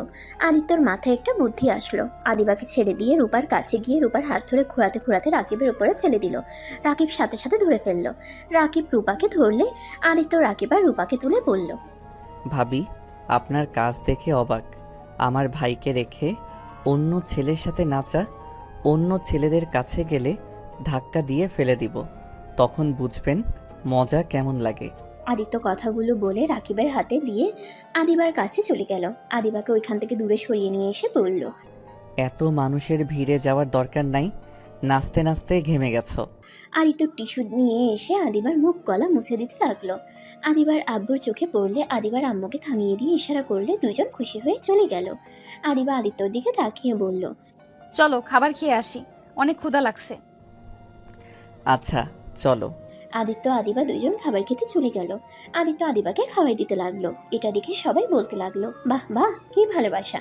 রূপা কাছে এসে বসে পানি খেতে লাগলো আর বলল, আমার বান্ধবীকে এভাবে সারা জীবন ভালোবাসো, কখনো কষ্ট দিও না। চেষ্টা করব, বাট আপনি আমার ভাইয়াকে কষ্ট কেন দিচ্ছেন? ওর এটা পাওয়া উচিত, তাই। নিজেকে নিচে নামিয়ে ভাইয়াকে শাস্তি দেওয়ার মানে কি? এইটা নোংরামি হচ্ছে। তুমি কি বলতে চাচ্ছ? আপনি আর অন্য ছেলেদের সাথে এভাবে নাচবেন না। আমি খেয়াল করছি, ওই যে কালো চশমা পরা ওই ছেলেটা আর ডানের দিকে একটা ছেলে আছে, ওরা দুইজন বাজেভাবে টাচ করছিল। ওরা আমাদের ফ্রেন্ড। ফ্রেন্ড বলে কি? আপনাকে ওইভাবে টাচ করবে নাকি? রূপা কথাটা বলে চলে গেল। আদিবা আদিত্যর দিকে তাকিয়ে বলল, তুমি ওদের বিষয়ে এত না গলাচ্ছ কেন? তুমি জানো রাকিব কি করছে? আমার প্রিয় মানুষ যদি এমন করতো, আমি কবে ওর সাথে কথা তো দূর, ওর মুখও দেখতাম না। রূপা ভালোর জন্য এখনো রাকিবকে ভালোবেসে যাচ্ছে। আদিবার কথা শুনে আদিত্য ভীষণ খেলে আদিবা পানি দিলে আদিত্য পানি খেয়ে নিল। তারপর আদিবাকে খাওয়াই দাওয়া শেষ করে উঠে পড়লো টেবিল থেকে। আদিত্য রাহেলা বেগমকে খুঁজতে লাগলো। অনেকক্ষণ খোঁজাখুঁজির পর আদিত্য একটা রুমে রাহেলা বেগমকে কাঁদতে দেখলেন। আদিত্য কাঁধে হাত দিয়ে রাহেলা বেগম আবার কান্না করতে লাগলো। একটা ছবি বুকে জড়িয়ে আদিত্য বলল, আম্মু, আপনার কি হয়েছে? কার ছবি বুকে নিয়ে কান্না করেন? আদি তো দেখো, আমার ছেলের ছবি। আমার ছেলে নিশ্চয়ই এখানে এসেছিল। এই ছবিটাই আমার ছেলের ছোটবেলার। তার সাথে একটা ছোট মেয়ের ছবি দেখছি।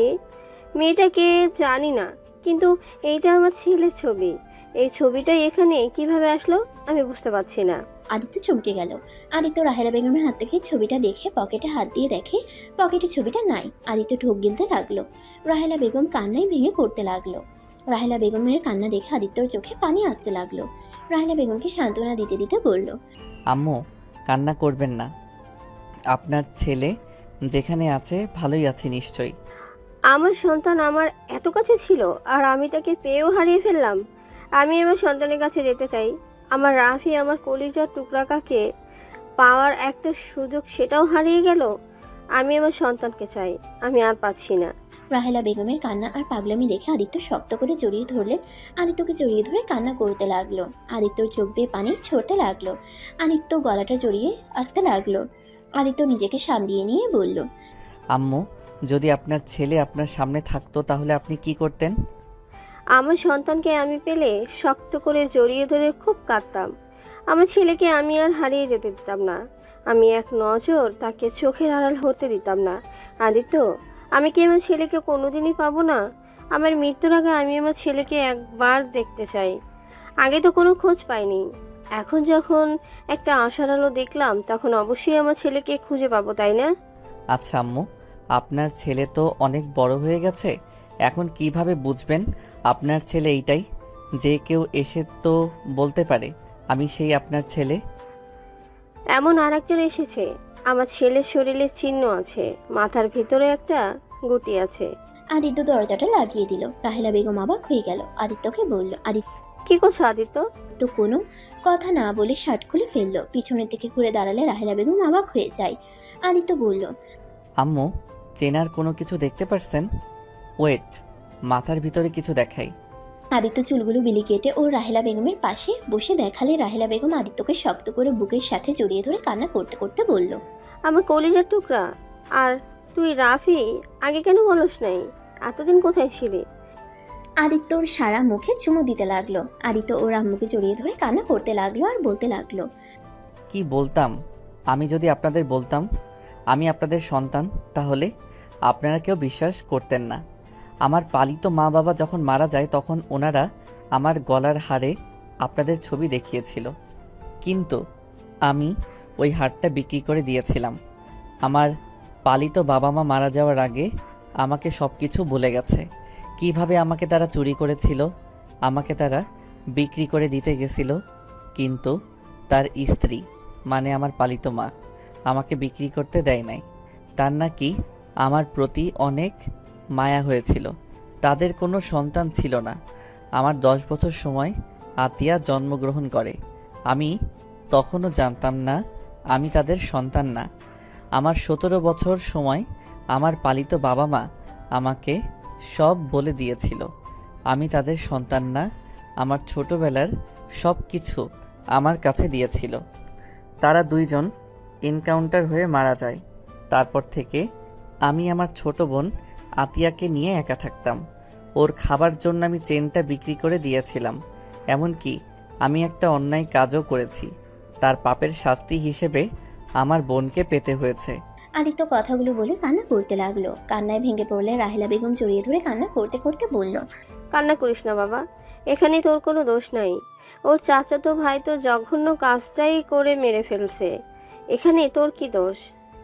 আদিত্য ওর আম্মুকে শক্ত করে জড়িয়ে ধরে কান্না করতে করতে বলল, আম্মু, আমিও একটা ভুল করছি।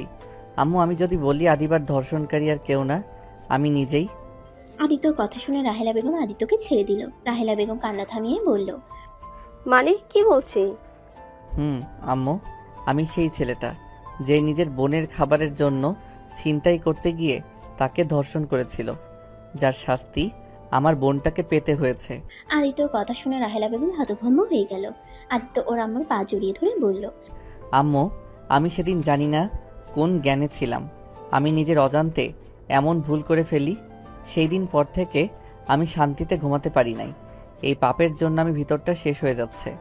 কুড়ে করে খাচ্ছে এই অপরাধটা, আমি সহ্য করতে পারছি না। আমি আদিবার সামনে যতবার বলতে গেছি আমি ভয়ে বলতে পারছি না। আম্মু, আমি ভুল শোধরানোর জন্য বিয়েও করলাম, কিন্তু তারপর নিজের ভিতরে অপরাধ বোধটা আমাকে শেষ করে দিচ্ছে। রাহেলা বেগম আদিত্যকে ধরে খাটে বসিয়ে দিয়ে বলল, চুপ, কাউকে কিছু বলবি না। এই কথা এখানে শেষ করে দে। এই কথা কোনোদিন কারো সামনে নিয়ে আসিস না। ওরা যদি জানতে পারে তাহলে ওরা তোকে মেরে ফেলবে। আমি তোকে আর হারাতে চাই না। এই কথা আর কাউকে বলবি না। ওদের কাছে কোনো প্রশ্ন নাই। ওই ছেলেটাই কেমন দেখতে, ছেলেটার কণ্ঠ কেমন সেটাও ভালো করে মনে নাই, তাই ওরা তোকে ধরতে পারে না। যখন ধরতে পারে নাই তখন একেবারে চুপ হয়ে যা। আম্মু, পাপ কখনোই চাপা থাকে না। ওইটা পরে দেখা যাবে। তুই আর কোনোদিন এই কথাগুলো মনের ভুলেও কাউকে বলবি না। আম্মু, আমি এভাবে থাকলে মারা যাব। এভাবে তিলে তিলে মরার থেকে সব সত্যি বলে যদি মৃত্যুর স্বাদ গ্রহণ করা খুব ভালো। চুপ কর তুই। আদিবাকে বিয়ে করছো, এখানে তুই ওকে ভালো রাখার চেষ্টা করবি। ওকে সম্পূর্ণ ভালোবাসা দিয়ে ওর মনে জায়গা করে নে। তারপর যখন তোর মনে হবে বলে দেওয়া উচিত তখন সব বলবি, তার আগে কখনো বলিস না। আদিত্য রাহেলা বেগমকে জড়িয়ে ধরে কান্না করতে লাগলো। রাহেলা বেগম আদিত্যের চোখ মুছে দিল। হঠাৎ করে বাথরুম থেকে দরজা খোলার শব্দ শুনে দুজনে ভয় পেয়ে গেল। দুজন ঘুরে তাকিয়ে দেখে সাইফুল চৌধুরী। রাহেলা বেগম দীর্ঘ নিঃশ্বাস ফেলল। সাইফুল চৌধুরী আদিত্যকে শক্ত করে জড়িয়ে ধরে ইমোশনাল হয়ে গেল। আদিত্য ইমোশনাল হয়ে যায়। আদিত্যর আব্বু বলল, তোকে কত খুঁজেছি আর তুই আমাদের কত কাছে, অথচ আমরা তোকে চিনতে পারি নাই। তোর কোনো দোষ নাই, আর তুই আমাদের কত কাছে, অথচ আমরা তোকে চিনতে পারি নাই। তোর কোনো দোষ নাই। আজ যদি আমাদের সাথে থাকতি তাহলে কখনোই এমন ভুল হতো না। সব দোষ আমাদের। কেন যে তোকে সাবধানে রাখতে পারি নাই। সাইফুল চৌধুরীর কথা শুনে আদিত্য সাইফুল চৌধুরীর চোখের পানি মুছে দিয়ে বলল, আব্বু, আপনাদের কোনো দোষ নাই। ওনারা আমাদের চুরি করে নিয়ে গেছিল। সেখানে আপনাদের কি করার ছিল? আমার ভাগ্য খারাপ ছিল, তাই আমি সেই দিন কিডন্যাপ হয়েছিলাম। আর ভাগ্যক্রমে আবার আপনাদের সাথে দেখা হয়ে গেল। সাইফুল চৌধুরী আদিত্যর চোখের পানি মুছে বলে, চল সবাইকে বলবো আমার ছোট সন্তানকে আমি পেয়ে গেছি। সাইফুল চৌধুরীর কথা শুনে আদিত্য বলল, না আব্বু, এখন এসব কাউকে জানানোর দরকার নাই। আমি দেখতে চাই আদিবা আমাকে কতদিন সহ্য করতে পারে। আমি দেখতে চাই ওই আসলে কেমন মানুষ, আর ওর বাবা মা বা কেমন মানুষ। আর হুট করে এইসব বলে কেউ বিশ্বাস করবে না, উল্টা আমাকে প্রতারক ভাববে। প্রতারক কেন ভাবে? তোর কাছে সব প্রমাণ আছে, আর আমরা তো জানি তুই আমাদের সন্তান। আগে না, আমি চাচ্ছি না কেউ আমার সম্পর্কে এখন জানুক। আপনারা তো জেনেছেন, এইটাই তো অনেক। অন্তত আর আমাকে নিয়ে টেনশন করবেন না। আদিত্য রাহেলা বেগম সাইফুল চৌধুরীকে বোঝাতে লাগলো। দুজন বুঝলে আদিত্য দরজা খুলে চলে গেল। রাকিব আদিত্যকে দেখে বলল, তোমার রূপা আপুকে দেখছো? না ভাবি, আবার কই গেল? ভাবি বলো না, ওই জানলায় খেপে যাবে। যাজ্ঞা, আমার তো ভাবি হবে তাই না? না করছি, করবে না। আচ্ছা চলো ভাইয়া, ওনাকে খুঁজি। আদিত্য রাকিব রূপাকে খুঁজতে লাগলো। অনেক জায়গায় খুঁজে কোথাও খুঁজে পেল না। আদিত্য রাকিবকে বলল, ভাইয়া, আমার মনে হয় আমাদের রুমে আছে, আর না হয় বাসায় চলে গেছে। বাসা যায় নাই, ওর আব্বু আম্মু ওখানে আছে। তাহলে আমাদের রুমে গিয়ে দেখি। আদিত্য রাকিব দুজন রুমের সামনে গিয়ে দরজা নক করলে রূপা এসে দরজা খুলে দেয়। আদিত্য রূপাকে দেখে টান দিয়ে রাকিবের হাতে তুলে দিয়ে বলল, জান, আমার বউয়ের সাথে সারাদিন কি করেন? এইদিকে আমার ভাই আপনাকে খুঁজতে খুঁজতে পাগল হয়ে যাচ্ছে, আর উনি আমার বউয়ের সাথে আড্ডা দিচ্ছে। বদমাইশ ছেলে, আমাকে এভাবে টান দিলে কেন? আর একটু হলেই পড়ে যাইতাম। পড়ে গেলে কি হইতো? একটু ব্যথা পাইতেন। আর আমার ভাইয়ের হৃদয় যেতে পুড়ে গন্ধ বের হয়ে গেছে, ওই দিকে খেয়াল নাই। আমার ওসব দেখার সময় নাই। আমি তোমার ভাইকে চিনি না। দূর, চেনেন না চেনেন ওইটা শুনে লাভ নাই। আমি আমার বউয়ের কাছে গেলাম। আদিত্য কথাটা বলে দরজা লাগিয়ে দিল ওদের মুখের উপরে। রূপা দরজা ধাক্কাতে লাগলো। আদিত্য পিছনে ঘুরতে ঘুরতে বলল, বিবিজান কই গো আপনি? কথাটা বলে পিছনে ঘুরে হা হয়ে গেল। আদিবার আম্মু, রূপার আম্মু আর কিছু মহিলারা বসে আছে, সাথে আদিবাও বসে আছে। আদিত্যকে দেখে সবাই হেসে উঠল। আদিবার রাগের লোক নিয়ে তাকাতেই আদিত্য সাথে সাথে রুম থেকে বের হয়ে গেল। রূপার রাগের লোক নিয়ে তাকিয়ে বলল, এখন কেন? চলো চলো, বইয়ের কাছে দিয়ে আসি। রূপা আদিত্যকে টানতে টানতে রুমে নিয়ে গেল। আদিত্য রূপাকে বলল, আপু, আমাকে ছাড়েন, আমাকে যেতে দেন। কেন যেতে দেব? আমাকে বের করলে না বইয়ের কাছে যেতে চাইলে? চলো বইয়ের কাছে নিয়ে যাই। রূপা ওকে ছাড়ে। ছাড়বো না। কত লজ্জা পেতে পারে আমি সেটাই দেখব।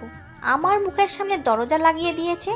আমি যে ওর বড় বোনের মতো, তারপর লজ্জা শরম নাই। আদিত্য লজ্জায় মাথা নিচু করে ফেলল। আদিবার আম্মু বলে উঠল, রূপা, আদিত্য কিন্তু তোমার সম্পর্কে সমান আছে। ওই তোমার বান্ধবীর জামাই, তার মানে তোমার সাথে সেই মজা করতে পারে। থ্যাংক ইউ শাশুড়ি আম্মু। আদিত্য কথাটা বলে রূপার হাত সরিয়ে দিয়ে বলল। রূপার মুখের দিকে এগিয়ে গিয়ে বলল, আপনি আমার সম্পর্কে শ্যালিকা হন, তাই শ্যালিকার মতো থাকেন, বড় বোনের মতো শাসন করতে আসেন না। তাই নাকি? দুলাভাই আমার, দুলাভাই চলেন আপনাকে একটু স্পেশাল যত্ন করি। আদিত্যকে রূপা নিয়ে যেতে চাইলে আদিবা রূপাকে বলল, একদম না, আদিত্য ওর সাথে যাও না। স্পেশাল আদর কিন্তু ভয়ঙ্কর হয়ে যাবে। কেন? দেখি কি আদর দেয়, একটু দেখা উচিত তো। আদিবা তুই চুপ কর। সব দুলাভাইরা এটা খাইছে, তোর জামাই কেন বাদ যাবে? আদিত্য যাও না, গেলে কিন্তু বিপদ হবে। দেখা যাক ভাইয়া কি করে। আদিত্য রূপার সাথে গেল। রাকিব আদিবা ওদের পিছন পিছন যেতে লাগলো। রূপা আদিত্যর থেকে কিছুটা দূরে গিয়ে আদিবার ফ্রেন্ডদের আর কিছু কাজিনসদের ডেকে নিয়ে কানে কানে বলল। তারপর সবাই মিলে হাত মিলালো। আদিত্য প্রকুচকে তাকিয়ে দেখতে লাগলো। আদিবা আদিত্যকে বলল, তুমি রাকিব ভাইয়ের সাথে এখান থেকে পালাও, না হলে কিন্তু তোমার নাজেহাল করে ছাড়বে। কেন, কি করবে? আমাকে মারবে নাকি? না মারবে না খাওয়াবে। তাই নাকি? এইটা তো ভালো। ভালো না সাই, আমার সাথে তুমি চলো। রাকিব আদিত্যর হাত ধরে দৌড় দিল। আদিত্যর পিছন পিছন রূপারা দৌড়ে যেতে লাগলো। আদিত্যকে বাইকে বসিয়ে রাকিব মুখ ভেঙচি দিয়ে পালিয়ে গেল। আদিত্যকে নিয়ে বাসায় চলে গেল। আদিত্য রাকিবের দিকে তাকিয়ে বলল, কি হয়েছে? এমনভাবে বাসায় নিয়ে আসলে কেন? বাসায় না নিয়ে আসলে? মরিচের মিষ্টি, মরিচের গুঁড়ার শরবত, যত ঝালের খাবার আছে তার থেকে ডবল মরিচের গুঁড়া দিয়ে খাওয়াতো। এর আগে আমার এক ফ্রেন্ড জামাই হসপিটালে ভর্তি ছিল, 5 জন ছিল। একদিন পর হসপিটাল থেকে নিয়ে আসা হয়েছিল। ওই 6 জন ওদের দেখলে ভয়ে কাঁপে। রাকিবের কথা শুনে আদিত্য হাসতে লাগলো। রাকিব ভ্রুকুচকে তাকিয়ে বলল, রে হাসো কে? ওনারা এত দুষ্টু, আমাকে ঝাল খাওয়াবে। আমি ঝাল অনেক খেতে পারি, আমার ওইসব কিছু হতো না। মরিচ ডলে ভাত খাওয়ার অভ্যাস আছে আমার। কত ঝাল খাইতে পারো তার থেকে ডবল খাওয়াবে। ওই সব রাখো, যাও রুমে যাও, আমাকে কল দিয়ে বলে দেবো আমরা বাসায় চলে এসেছি। রাকিব কথাটা বলে চলে যেতে নিবে তখনই আদিত্য রাকিবকে বলল, ভাইয়া, তোমার বাইকের চাবিটা দিবে? তুমি কি গাড়ি চালাতে পারো? ফ্রেন্ডদের বাইক চালিয়ে শিখেছিলাম। আচ্ছা এই নাও। রাকিব আদিত্যকে চাবিটা ঢিল দিয়ে দিলে আদিত্য ক্যাচ করে ধরে চলে গেল। বাইক নিয়ে সোজা গ্রামে চলে গেল। গ্রামে গিয়ে ওর বোনের কবরের সামনে গিয়ে বসে কান্না করতে করতে বলল, বুনু, তোমাকে অনেক মনে পড়ছে, আমার খুব কষ্ট হচ্ছে। বুনু গো, বুনু, ওই বুনু উঠো না, তোমার মুখ থেকে ভাইয়া ডাক শুনতে ইচ্ছে করছে। ওই বুনু, উঠো না। আদিত্য কথাগুলো বলে কান্না করতে লাগলো। আদিত্য কবরটা জড়িয়ে ধরে কান্নায় ভেঙে পড়ল। কবরের পাশ দিয়ে মানুষগুলো যাচ্ছিল আর সবাই অবাক হয়ে যাচ্ছিল। আদিত্য অনেকক্ষণ ধরে কান্না করে কবর জড়িয়ে কখন যেন অজ্ঞান হয়ে যায়। আদিত্য জ্ঞান ফিরলে দেখতে পারে চারিদিকে অন্ধকার হয়ে গেছে। আদিত্য কবর থেকে উঠে পড়ল। কবর থেকে বের হয়ে সোনার দোকানে চলে গেল। গিয়ে আদিত্য দোকানদারের সাথে কথা বলে ঢাকার উদ্দেশ্যে বের হয়ে গেল। ঢাকায় যেতে যেতে রাত 12টা বেজে গেল। বাসার ভিতরে ঢুকে বাইক গ্যারেজে রেখে বাসার সদর দরজা নক করলো। কলিং বেল বাজাতেই দরজা খুলে গেল। আদিত্য সদর দরজাটা লাগিয়ে দিয়ে নিজের রুমে চলে গেল। রুমে গিয়ে লাইটটা জ্বালাতে দেখে আদিবা বিছানায় শুয়ে আছে। আদিত্য আলমারি থেকে শার্ট প্যান্ট বের করে লাইট অফ করে ওয়াশরুমে চলে গেল। গোসল করে বের হয়ে আদিবার পাশে শুয়ে পড়ল। সকালে ঘুম ভাঙলেই দেখে আদিবার রাগী লুক নিয়ে তাকিয়ে আছে। আদিত্য উঠে আতশোয়া হয়ে বসে বলল, কি হয়েছে? এভাবে রাগী লোক নিয়ে তাকিয়ে আছো কেন? গতকাল সারা দিন কোথায় ছিলে? তুমি জানো এখানে কি হয়ে গেছে? না, কি হয়েছে? রাকিব কতটা রেগে গিয়েছিল। রাকিবের ধারণা তোমাকে ওই বাইক দিয়েছে, তুমি বাইক নিয়ে পালিয়ে গেছো, আর নাকি ফিরবে না। তোমাকে বিশ্বাস করা ওর ভুল হয়েছে। কি? ভাইয়া এইসব বলছে? হ্যাঁ, আর রাগ হওয়ার কথা ফোন বন্ধ করে রেখেছিলে কেন? তোমার তো কোনো খোঁজ খবর ছিল না। এখানে রাকিবের দোষ কি হবে? তাই বলে ভাইয়া আমাকে সন্দেহ করতে পারলো? পারছে।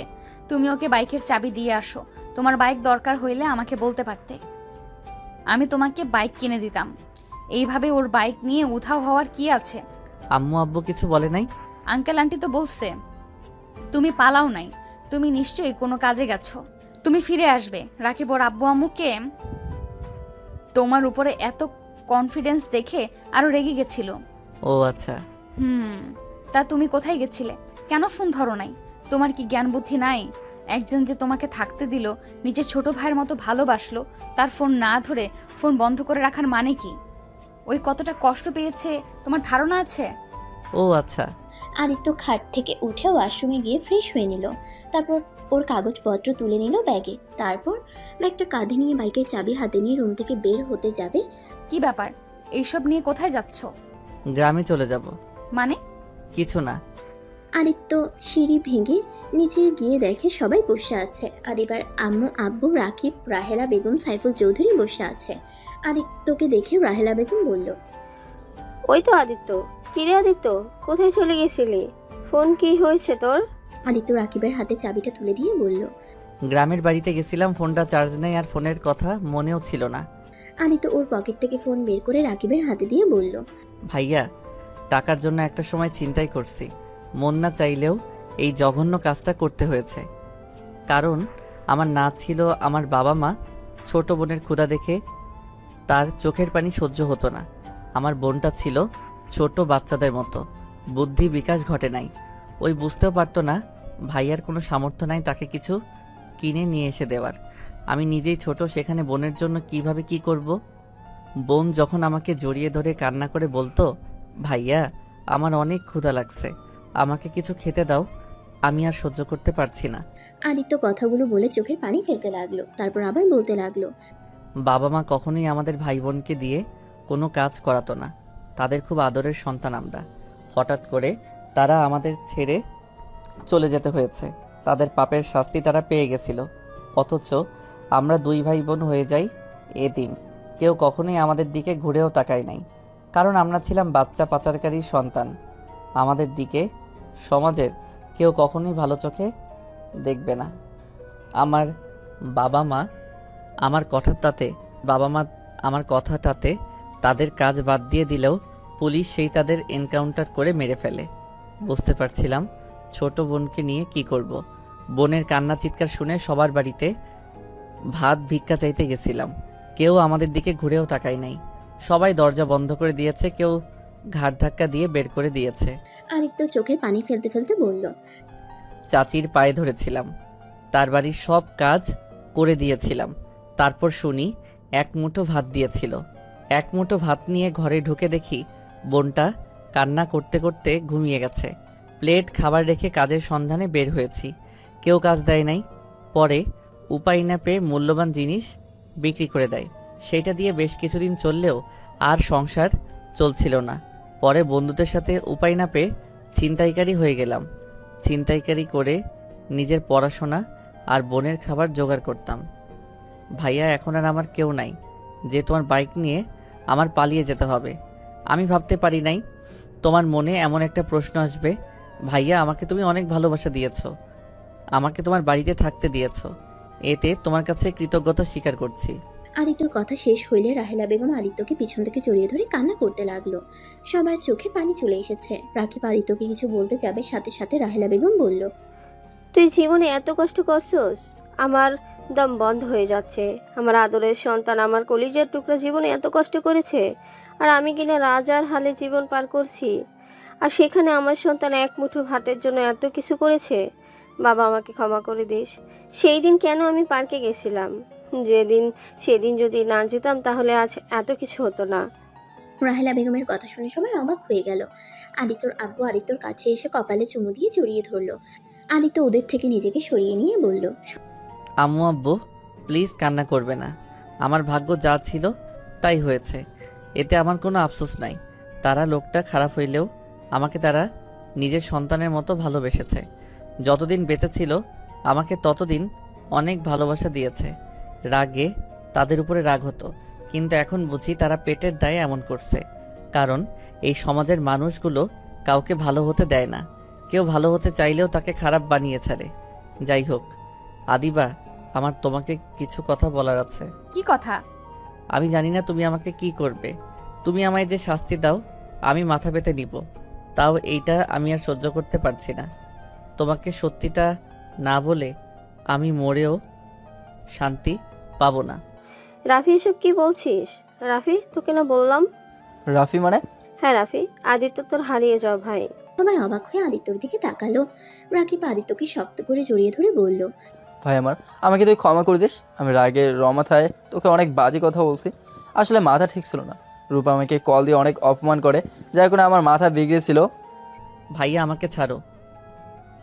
আমার তোমার উপরে রাগ নাই, শুধু খারাপ লাগছে অতটুকু। যাই হোক আদিবা, যেটা বলতে চাইছিলাম। বলো। আদিবা, আমি যদি বলি আমি তোমার ধর্ষক, তাহলে তুমি আমায় কি করবে? আদিত্যর কথা শুনে আদিবা কয়েক পা পিছিয়ে গেল। আদিবার আব্বু আম্মু দাঁড়িয়ে গেল। আদিবার আম্মু বলল। কি এসব কি বলছো? ঠিক বলছি, আমি সেই ছেলে। আর এই যে তোমার গলার চেন। আদিত্যর হাতের চেনটা দেখে আদিবার যেন হাত পা কাঁপতে লাগলো। আদিবার মাথায় যেন আকাশ ভেঙে পড়লো। আদিবা কাঁপা কাঁপা কণ্ঠে বলল। কেন করলে আমার সাথে এমন? সেদিন তো তোমার হাত জোর করে বলেছিলাম আমায় ছেড়ে দাও, যত টাকা লাগে আমি তোমায় দিব। তারপরও তো তুমি আমায় ছাড়ো নাই। আদিত্য, তুমি আমার সাথে এমন কেন করলে? আদিবা আস্তে আস্তে কথাগুলো বলে লাস্টে চিৎকার করে বলল। আদিত্য ভয়ে কেঁপে উঠল। আদিত্য আদিবার পা জড়িয়ে ধরে বলল। আমাকে ক্ষমা করে দাও। আমি সেদিন কিভাবে কি করে ফেলছি আমি নিজেও জানি না। আমি তোমার সাথে অন্যায় করার পর আমি একটা দিনও শান্তিতে ঘুমাতে পারি নাই। আদিবা, আমাকে প্লিজ ক্ষমা করে দাও, আর না হয় আমাকে শাস্তি দাও। তুমি যা শাস্তি দিবে আমি তাই মাথা পেতে নিব। আদিবা রেগে গিয়ে আদিত্যকে লাথি দিয়ে ফেলে দিয়ে বলল। তোর কোনো ধারণা আছে তোর জন্য আমাকে কত কি সহ্য করতে হয়েছে? তোর সামান্য ভুলের জন্য আমার লাইফটাই জাহান্নাম হয়ে গেছিল, আবার আমাকে ধর্ষে আমাকে বিয়ে করে নিজের পাপ কমাতে চাইছো নাকি? আদিবা ওর ফোন বের করে পুলিশকে কল করতে গেলে রাকিব রাহেলা বেগম আদিবাকে বুঝাতে গেলে আদিত্য ওদের থামিয়ে দিয়ে বলল, আম্মু ভাইয়া থামো, আমি অন্যায় করছি, আমার এটার শাস্তি পেতে হবে। আদিবা দেখো, আমার ভাই তোমার সাথে অন্যায় করছে। আমার ভাই যদি খারাপ হতো তাহলে তোমাকে কখনোই সব সত্যি বলতো না। আর তোমার কাছে তো কোনো প্রমাণ ছিল না, ওকে ধরার কোনো সুযোগও ছিল না। দেখো, আমার ভাইকে পুলিশে দেবে না, বলে দিলাম। আদিবা কোনো কথা না বলে পুলিশকে কল দিয়ে বলে দিল। আদিত্য ওর আম্মু ভাই আব্বুকে বোঝাতে লাগলো। এর ভেতরে আদিত্যকে পুলিশ ধরে নিয়ে গেল। আদিবা হাঁটু গেড়ে বসে পড়লো। রাহেলা বেগম পুলিশদের বলতে লাগলো, স্যার, আমার সন্তানকে ছেড়ে দেন, ওই ছোট মানুষ বুঝতে পারে নাই, প্লিজ স্যার ওকে ছেড়ে দেন। রাহেলা বেগমের কোনো কথা শুনলো না, আদিত্যকে নিয়ে যেতে লাগলো। আদিত্য আদিবার দিকে মুচকে হাসি দিয়ে বলল, ধন্যবাদ আপনাকে, আমি এখন নিজের ভিতরে কিছুটা হইলেও শান্তি পাচ্ছি। আম্মু আব্বু ভাইয়া কান্না করো না, আমি জানি না আমার কি হবে। আমার বোনের কবরটার সুযোগ হইলে একটু খোঁজ খবর নিও, জঙ্গল দিয়ে ভরে গেলেও একটু পরিষ্কার করে দিয়ে এসেছো। আদিত্য চলে গেল পুলিশের গাড়িতে উঠে। রাকিব রেগে আদিবাকে বলল, তো শান্তি হয়েছে তো, তাই না? এখানে বসে নাটক করিস না, যা এখন এখান থেকে, না হলে খুব খারাপ হয়ে যাবে। তুই ভালো করেই জানোস, যা এখান থেকে। আদিবার আব্বু আম্মা আদিবাকে নিয়ে চলে গেল। রাহেলা বেগম রাকিব সাইফুল চৌধুরী পুলিশ স্টেশনে চলে গেল। আদিত্যকে ছাড়ানোর অনেক চেষ্টা করতে লাগলো। আদালতে নিয়ে গেলে আদিত্য সব স্বীকার করে নেয়। আদিত্যকে 10 বছরের জেল দিয়ে দেয়। এটা শুনে রাহেলা বেগম জ্ঞান হারিয়ে ফেলে। সাইফুল চৌধুরী থ হয়ে বসে পড়ে। আদিত্য আদিবার দিকে তাকিয়ে মুচকে হাসি দিল। আদিত্যর হাসিতে আদিবার বুকের ভিতরে ক্ষতবিক্ষত হয়ে যেতে লাগলো। আদিত্য সাইফুল চৌধুরী আর রাকিবের সাথে একবার কুশল বিনিময় করে পুলিশের সাথে চলে যেতে লাগলো। আদিবা সহ্য করতে না পেরে আদিত্যর পিছনে ছুটে যেতে লাগলো। আদিত্যকে পিছন থেকে জড়িয়ে ধরে কান্না করতে করতে বলল, কেন এমন করলে? আমি তো সব তুলে নিতে চেয়েছিলাম, তারপরও কেন আমার কথা শুনলে না? সব দোষ নিজের কাছে কেন তুলে নিলে? স্বীকার করতে বারবার না করা সত্ত্বেও কেন স্বীকার করলে? আদিবা কান্নায় আদিত্যর শার্ট ভিজে ফেলতে লাগলো। আদিত্য পিছনে ঘুরে আদিবার চোখ মুছে দিয়ে বলল, আমি যে পাপ কাজ করছি, আমাকে শাস্তি পেতে হতো, আমাকে ফাঁসি দিলেও আমি হাসি মুখে বিদায় নিতাম। সেখানে আমাকে শুধু 10 বছরের জেল দিয়েছে, আর জেল খাটার আমার অভ্যাস আছে। শুনো, কান্না করো না, তুমি ডিভোর্স লেটার পাঠিয়ে দিও, আমি সাইন করে দিব। আর হ্যাঁ, ভালো কোনো ছেলেকে বিয়ে করে নিও। আর হ্যাঁ, ভুলেও আর কখনোই আত্মহত্যার পথ বেছে নিবে না। ভালো থাকো। আদিত্য শেষবারের মতো আদিবার কপালে চুমু দিয়ে পুলিশ আদিত্যকে নিয়ে যেতে লাগলো। আদিবা আদিত্যর হাত শক্ত করে জড়িয়ে ধরে বলতে লাগলো, তোমাকে যেতে দিব না। আদিত্য, তুমি যাও না, আমি তোমাকে ছাড়া কিভাবে থাকবো? আমায় ছেড়ে দাও। আমার প্রতি ভালোবাসা না, এটা আমার প্রতি তোমার আবেগ। চিন্তা করো না, সব আবেগ চলে যাবে আস্তে আস্তে। আদিত্য আদিবার থেকে নিজের হাত সরিয়ে নিয়ে গাড়িতে উঠে চলে গেল। আদিবা হাঁটু করে বসে চিৎকার করে কান্না করতে লাগলো। আদিত্য আদিবার কান্নাগুলো কেন জানি সহ্য হচ্ছিল না। আদিবার কাছে ছুটে যেতে ইচ্ছে করলে আদিত্য ছুটে যেতে পারবে না। আদিত্য মুখ ঘুরিয়ে নিল। 10 বছর পর আদিত্য জেলখানা থেকে বের হইলে দেখতে পেল সাইফুল চৌধুরী, রাকিব, রূপার সাথে ছোট্ট একটা বাচ্চা দাঁড়িয়ে আছে। আদিত্য বুঝতে বাকি রইল না এটা কে। আদিত্য গিয়ে সোজা বাচ্চাটাকে কোলে নিয়ে সারা মুখে চুমু দিয়ে বলল, চাচ্চু কেমন আছো? আদিত্যর কথা শুনে পিচ্ছিটা বলতে লাগলো, আমি তো ভালো আছি, চাচ্চু তুমি কেমন আছো? বাচ্চাটার কথা শুনে আদিত্য কপালে চুমু দিয়ে আদিত্য সাইফুল রাকিব রূপার দিকে তাকিয়ে, আমিও অনেক ভালো আছি। আমার চাচ্চুটাকে দেখে আব্বু ভাইয়া ভাবি কেমন আছেন? সাইফুল রাকিব আদিত্যকে জড়িয়ে ধরলো। আদিত্যকে সাইফুল চৌধুরী চুমু দিলে বাচ্চাটা বলে, দাদু ভাই চাচুকে কিস দিল, আমাকে তো দিলে না। বাচ্চাটার কথা শুনে সবাই হেসে দিল। 5 জন গাড়িতে উঠে বসলো। সবার খোঁজ খবর নিতে লাগলো। বাসায় পৌঁছে সদর দরজার সামনে গিয়ে কলিং বেল দিলে ভিতর থেকে রাহেলা বেগম দৌড়ে দরজা খুলে আদিত্যকে দেখে শক্ত করে জড়িয়ে ধরে কান্না করে দিল। আদিত্য রাহেলা বেগমকে জড়িয়ে ধরে বলল, আম্মু কান্না করছো কেন? আমি তো ফিরে এসেছি। এটা আনন্দের কান্না, ভিতরে আয়, তোর জন্য অনেক কিছু রান্না করছি, রুমে গিয়ে ফ্রেশ হয়ে আয়, আমি তোকে নিজ হাতে খাওয়াবো। ওকে আম্মু, আমি এখনই যাচ্ছি। আদিত্য সিঁড়ি ভেঙে রুমে চলে গেল। রুমে গিয়ে বারান্দায় গিয়ে বাইরের দিকে তাকিয়ে দেখতে লাগলো। কিছুক্ষণ তাকিয়ে থেকে ওয়াশরুমে গিয়ে গোসল করে নিল। গোসল করে আলমারি থেকে শার্ট প্যান্ট বের করে পরে নিল। আয়নার সামনে নিজের চেহারা দেখে মুচকে একটা হাসি দিল। চোখের অশ্রু পড়তেই সাথে সাথে মুছে ফেলে নিচে চলে গেল। আদিত্য নিচে গেলে রাকিবের ছেলে আদিত্যর কোলে উঠল। আদিত্য টেবিলের সামনে বসলে রাহেলা বেগম আদিত্যকে খাওয়াই দিতে লাগলো। আদিত্য রূপার দিকে তাকিয়ে বলল, কি ভাবি, সেই তো আমার ভাবি হয়ে গেছেন। কি আর করার, দুষ্টু একটা দেবর থাকলে সেখানে বিয়ে না করে কি আর থাকা যায়? তাই নাকি? হি হি হি, ভালোই করে। এখন আর আমি কিছু বলবো না, কারণ এখন তোমাদের বিয়ে হয়ে গেছে। তোমাদের ঝগড়া তোমরা মিটিয়ে নাও গো। ভাবি, তোমার বান্ধবীর কি খবর? আদিত্যর কথা শুনে সবাই চুপ হয়ে গেল, কেউ কোনো কথা বলল না। রাহেলা বেগম বলল, আদিত্য, আমি এই মেয়ের নাম শুনতে চাই না। আম্মু রাগ করছো কেন? রাগ করবো না তো কি করব? ওই মেয়ের জন্য তোকে 10 বছর জেল খাটতে হলো, আর এত ভালোবাসি বলে পাগলামি করলো। কই, ওই দিন তো তোকে দেখতে গেল না, তোর সামনে সব নাটক করছে। আম্মু, তুমি ওকে ভুল বুঝছো। ওই আমার সাথে প্রতি সপ্তাহে দেখা করতে গেছে। আমি তোমাদের কাউকে কিছু বলি নাই, কারণ তোমরা ওর কথা শুনতে রাজি ছিলে না। আমি ওকে অনেকবার বুঝাইছি আমার জন্য অপেক্ষা না করতে, ওই শুনে নাই। 1 মাস আগে আমি ওর সাথে অনেক ঝগড়া করছি, ওকে আঘাত দিয়ে কথা বলেছিলাম, যার কারণে আর আমার সাথে দেখা করতে আসে নাই, কিন্তু আমার জন্য খাবার পাঠিয়েছে। আমি এত কিছু শুনতে চাই না, আমি শুধু ওর মুখ দেখতে চাই না। আদিত্য ওর আম্মুকে বুঝাতে লাগলো। অনেক বোঝানোর পর রাহেলা বেগম বলল, তোর যেটা ভালো মনে হয় তাই কর। আচ্ছা আম্মু, আমি আর খাবো না। আমি গ্রামে যাব, বুনুর কবরে জিয়ারত করব। আমিও যাব, তোকে একা কোথাও ছাড়বো না। আচ্ছা। আদিত্য রাকিবের সাথে বের হয়ে গেল। গ্রামের বাড়িতে গিয়ে আদিত্য ওর বোনের কবর দেখে অবাক হয়ে গেল। আদিত্য ওর ভাইকে জড়িয়ে ধরে বলল, ধন্যবাদ ভাইয়া, আমার বোনের কবরের এত যত্ন নেওয়ার জন্য। ওই তো আমারও বোন হয়, যেখানে তুই আমাদের উপরে একটা দায়িত্ব দিয়েছিস সেটা না পালন করে কিভাবে থাকে। আদিত্য খুশি হয়ে গেল ওর ভাইয়ের কথা শুনে। আদিত্য আর রাকিব জিয়ারত করে নিল। কবর থেকে বের হয়ে আদিত্য ওর বাড়িতে চলে গেল। আদিত্যকে দেখে ওর চাচা চাচি এগিয়ে আসলো। আদিত্য কিছু বলল না। আদিত্যর চাচা চাচি নিজের সন্তানের জন্য ক্ষমা চাইলে আদিত্য প্রথমে কিছু না বলে পরে বলল, আমার আপনাদের উপরে রাগ নাই, আপনার ছেলে ভুল করছে, আমি তাকে কবরে শুয়ে দিয়েছি। এখানে আর কাউকে কিছু বলার নাই, আমার কাছে ক্ষমা চাইতে হবে না। ভালো থাকবেন। আদিত্য কথাটা বলে রাকিবকে নিয়ে ঢাকায় চলে আসলো। ঢাকায় এসে রাকিবকে বলল, ভাইয়া, তুমি বাসায় চলে যাও, আমি আমার স্ত্রীকে নিয়ে আসতে যাচ্ছি। ওকে, নিয়ে আসবি। হুম। আচ্ছা, তুই তাহলে আমাকে বাসায় নামিয়ে দিয়ে যা। আচ্ছা। আদিত্য রাকিবকে বাসায় নামিয়ে দিল। আদিত্য রাকিবকে বলল, ভাইয়া, আদিবার বাসার ঠিকানাটা দিবে? না মানে আমি ওনার অফিস চিনি, বাসা চিনি না। নিজের শ্বশুরবাড়ি নিজের চেনোস না? তুই ওর অফিসে যা, ওই মনে হয় অফিসে আছে। আর আমি ঠিকানা তোকে টেক্সট করে দেই। ও তোর তো স্মার্টফোন নাই। রাকিব কথাটা বলে আদিত্যকে ঠিকানাটা বলে চলে গেল। আদিত্য বাইক নিয়ে সোজা আদিবার অফিসের সামনে চলে গেল। আদিত্য অফিসের সামনে দাঁড়িয়ে দারোয়ানকে জিজ্ঞেস করলেই জানতে পারলো আদিবা দেশের বাইরে চলে গেছে, অফিসে আসে নাই।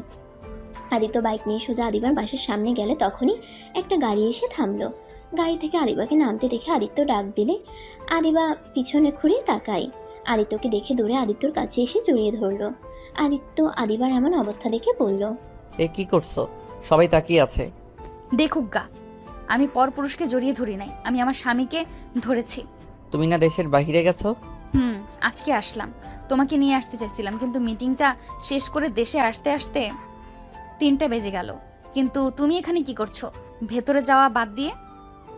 আমি আসলাম, তুমিও আসলে, ভালোই হয়েছে। চলো বাসায় যাই, তোমাকে নিয়ে যেতে এসেছি। ভেতরে চলো। আদিত্য বাইক নিয়ে ভিতরে গিয়ে বাইক রেখে আদিবার সাথে ভিতরে গেল। আদিত্য আদিবার আব্বু আম্মুকে সালাম জানালে আদিবার আম্মু বলল, আদিত্য, তুই এখানে? আজকে ছাড়া পেয়েছি। আঙ্কেল আন্টি, আমি আপনার মেয়েকে নিয়ে যেতে চাই। তোমার বউ তুমি নিয়ে যাবে? এখানে আমরা না বলার কি? যাই হোক, তুমি এসেছো, এখান থেকে যাও। থেকে যাও না। আচ্ছা। আদিবা খুশি হয়ে আদিত্যর হাত টেনে ধরে নিজের রুমে নিয়ে গেল। আদিবার পাগলামি দেখে আদিত্য বলল, তুমি কি দিন দিন বাচ্চা হয়ে যাচ্ছ নাকি? আমার বয়স হতে পারে, কিন্তু আমার মনটা এখনো ছোটদের মতো আছে। তাই নাকি? যাও, ফ্রেশ হয়ে নাও। আদিত্যকে আদিবা বসিয়ে দিয়ে ওয়াশরুমে চলে গেল। আদিত্য বালিশটা কোলে নিতে যাবে, দেখে তখন ওর ছবি। আদিত্যর মুখে মুচকি হাসির রেখা ফুটে উঠল। সমাপ্ত।